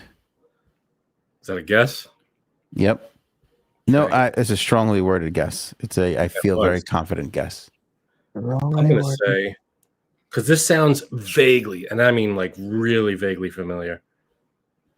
And I'm saying David Letterman. Like I feel like I heard this story, but I'm like 5% sure I heard this story, but I can't even. That's my best guess.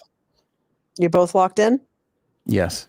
Yes. You're both wrong. It was Simon Cowell. Fuck. Simon Cowell. That's what he used to do. That British motherfucker? What was he even doing over here? I don't know. That was the worst axe I've ever seen. I had to polish it a lot. With my tight t-shirt. Yeah. All right. Seriously. Damn. All right. Next up is which celebrity was a lion tamer? A. Jason Statham. B. Michael Caine. C. Christopher Walken. Wow. I gotta get something to drink. I'll be right back. I hid the whip.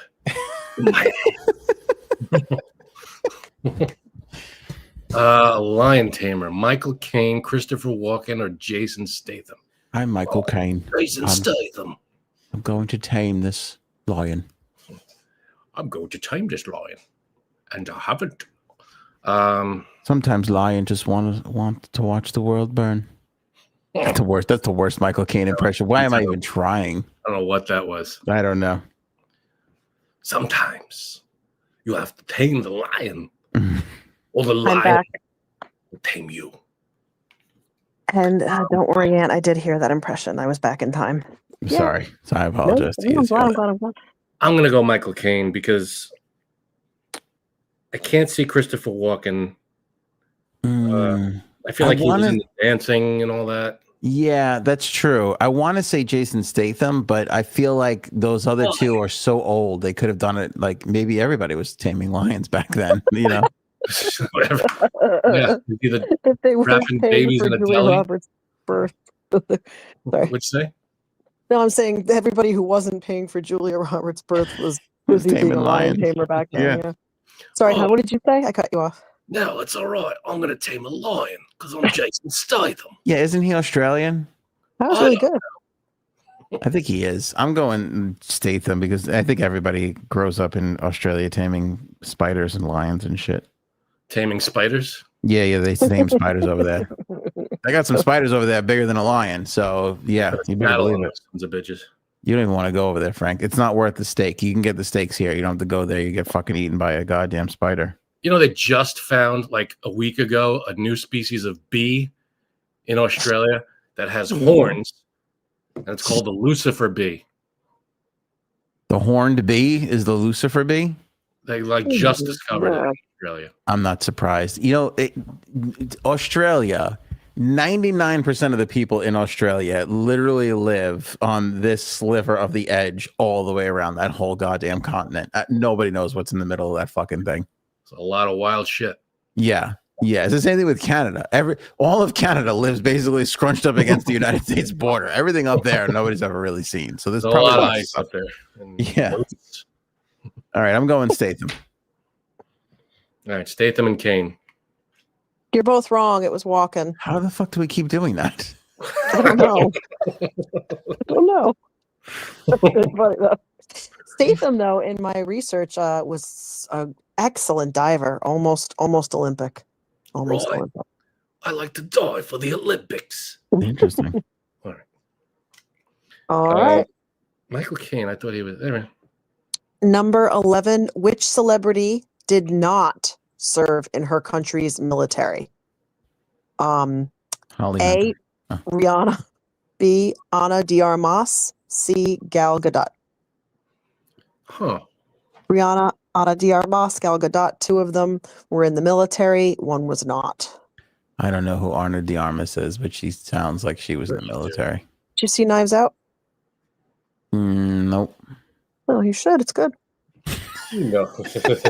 Well, what's wrong with you? You should see it. No, it's just it's free and it's good.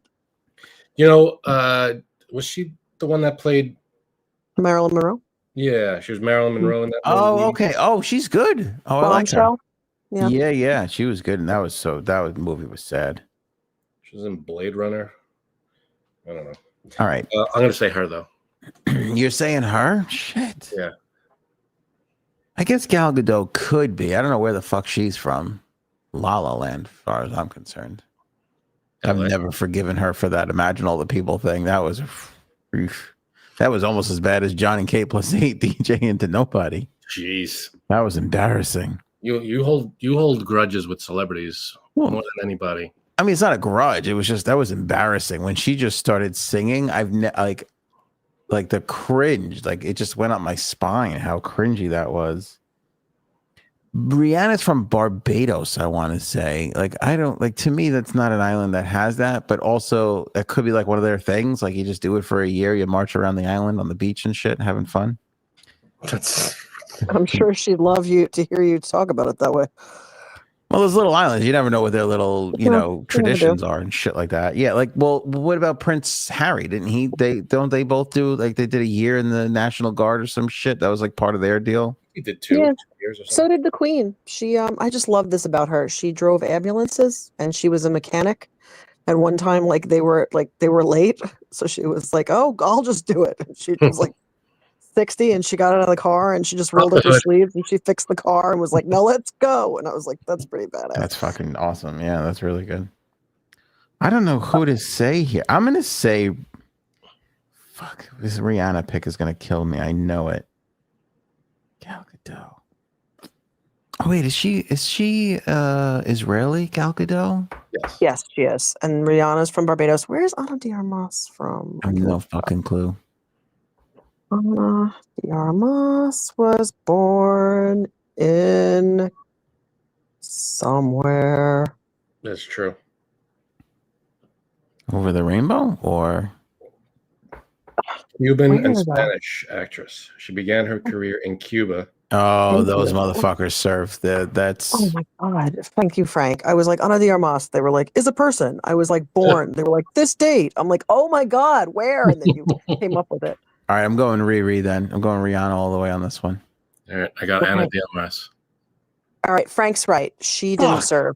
Rihanna was a cadet, and Gal Gadot was. Everybody has to serve in Israel, like, I think, for a little bit. So what the fuck is Barbados' problem? I don't really know. Yeah, they got their. What do you mean? How did I get that one wrong? One of them literally came from a fucking military state in Cuba, and then nobody's serving in the army over there. That seems crazy. I'm so sorry. I'm upset.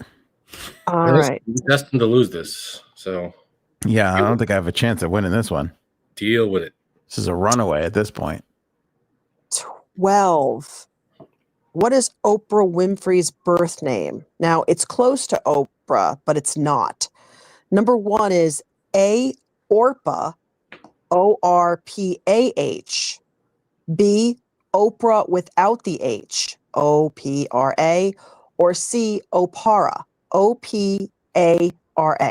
So is it Orpah, Oprah without the H, or Opara? I feel like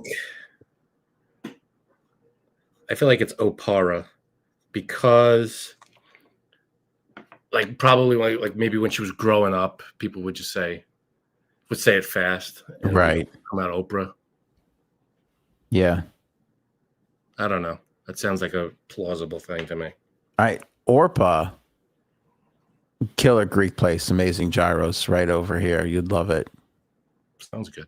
But as far as her name goes, Opora is what I'm going to go with what you said. I like how Paul just guessed Orca. Dude. That's fucking great. Just like, what? Orca. I'm going with Orca. Lock it in. That's my final answer. Yeah. Well, did you say Orpa or Orca, Aaron? I said Orpah. Okay.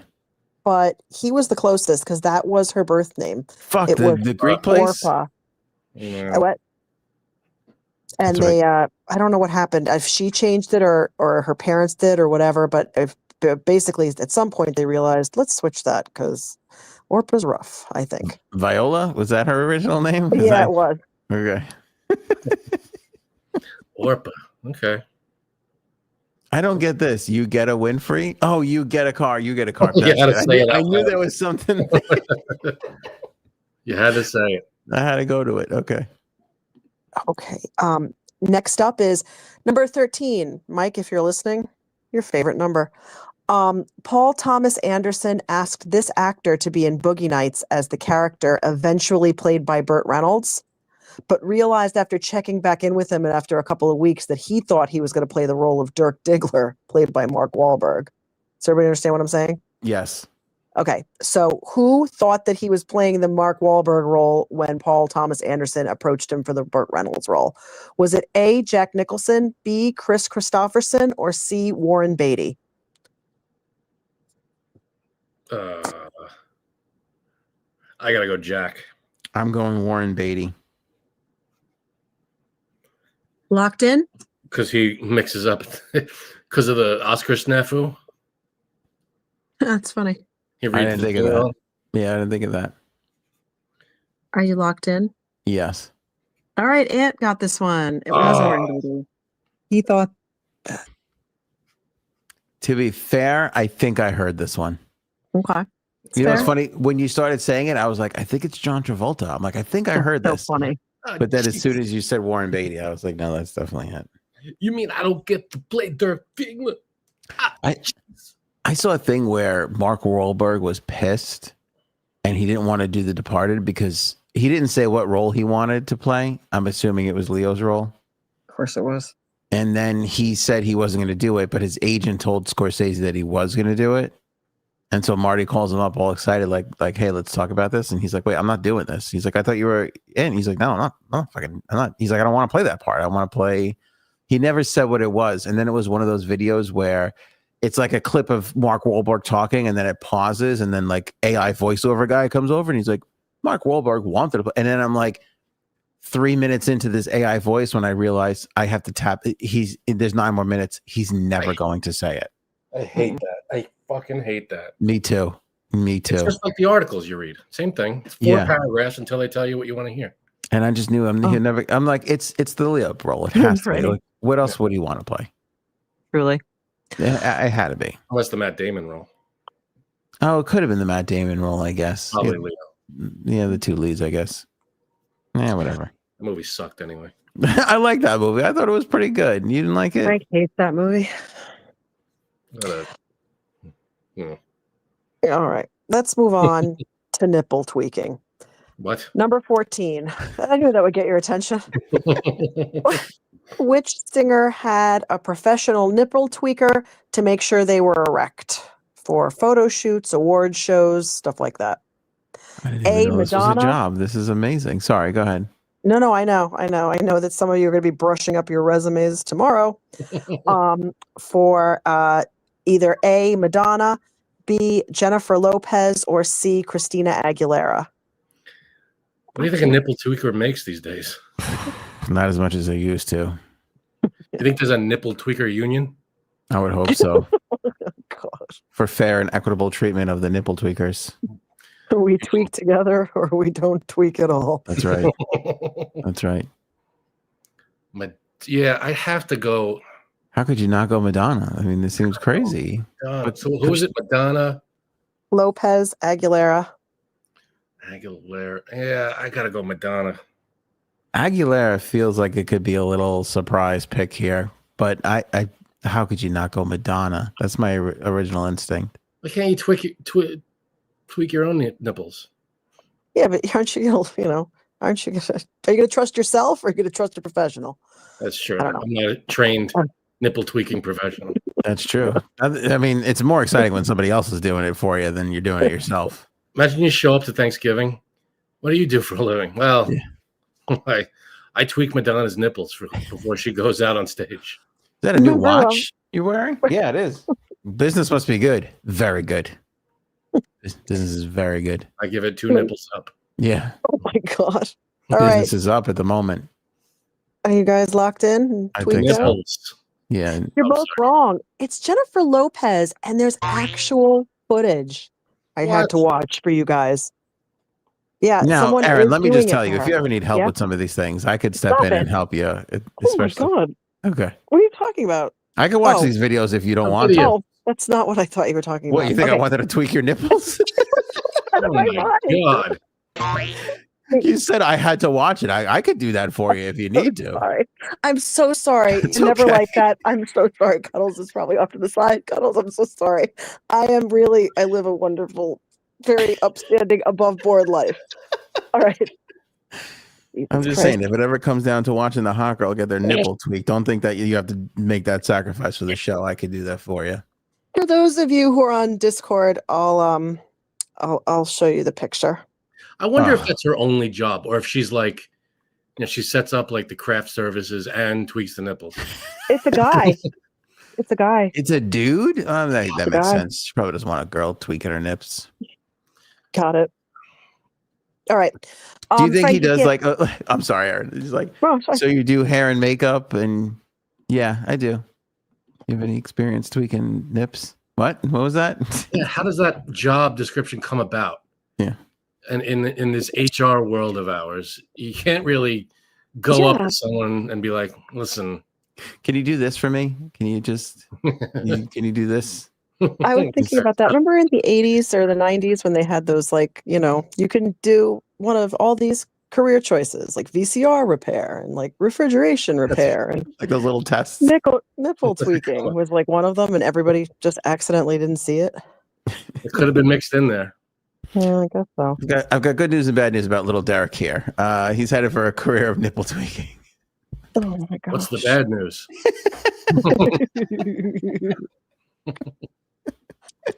It's in the WWE. It's not going to be Jennifer Lopez. That's the bad news. It's Triple H. He's in charge. I was going to say King Kong Bundy, but yeah, Triple H works too, I guess. Either way.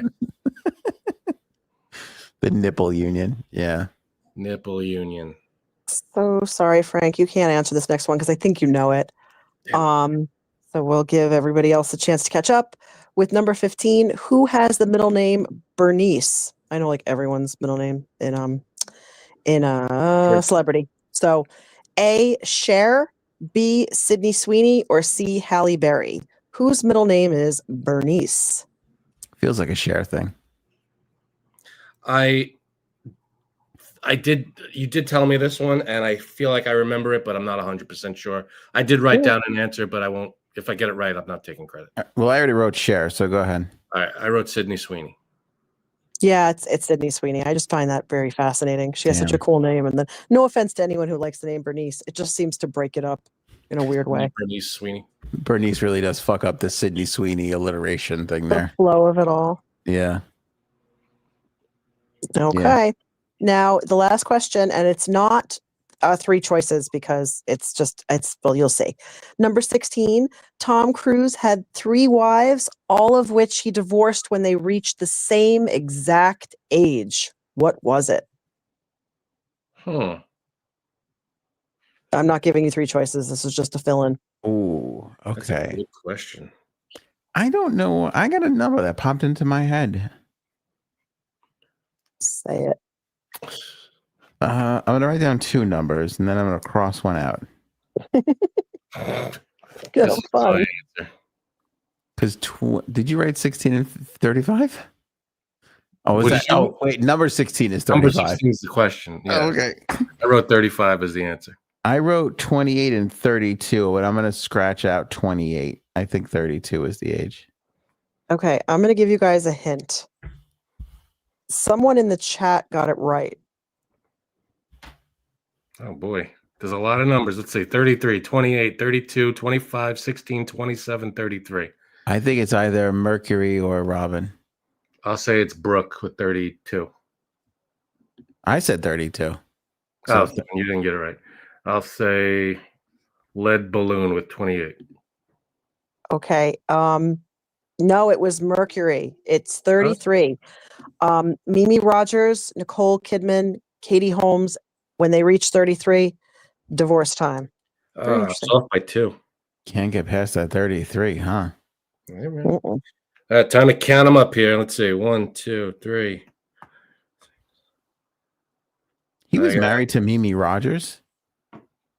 Yeah, a long time ago. That was his first. Damn, that was his first wife. Yeah. Then what's her name? She's 69. How old is he? She must have been older than him. She was. He's 60 something, right?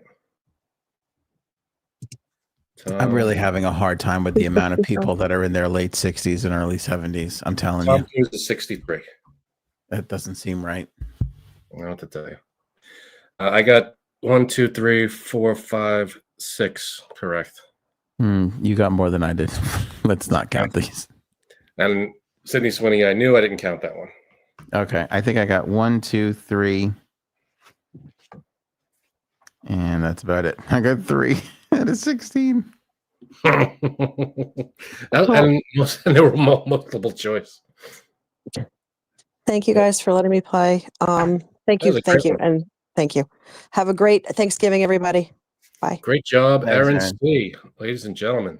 Jesus Christ, you had that on fucking tap. That was a great one. Yeah, she came up with that one right before the show. That was a great one by Aaron C., writer of a great novel called Oval. Why can't we come up with that kind of shit? Absolutely, yeah. Anthony's holding up a copy. You could buy a copy yourself.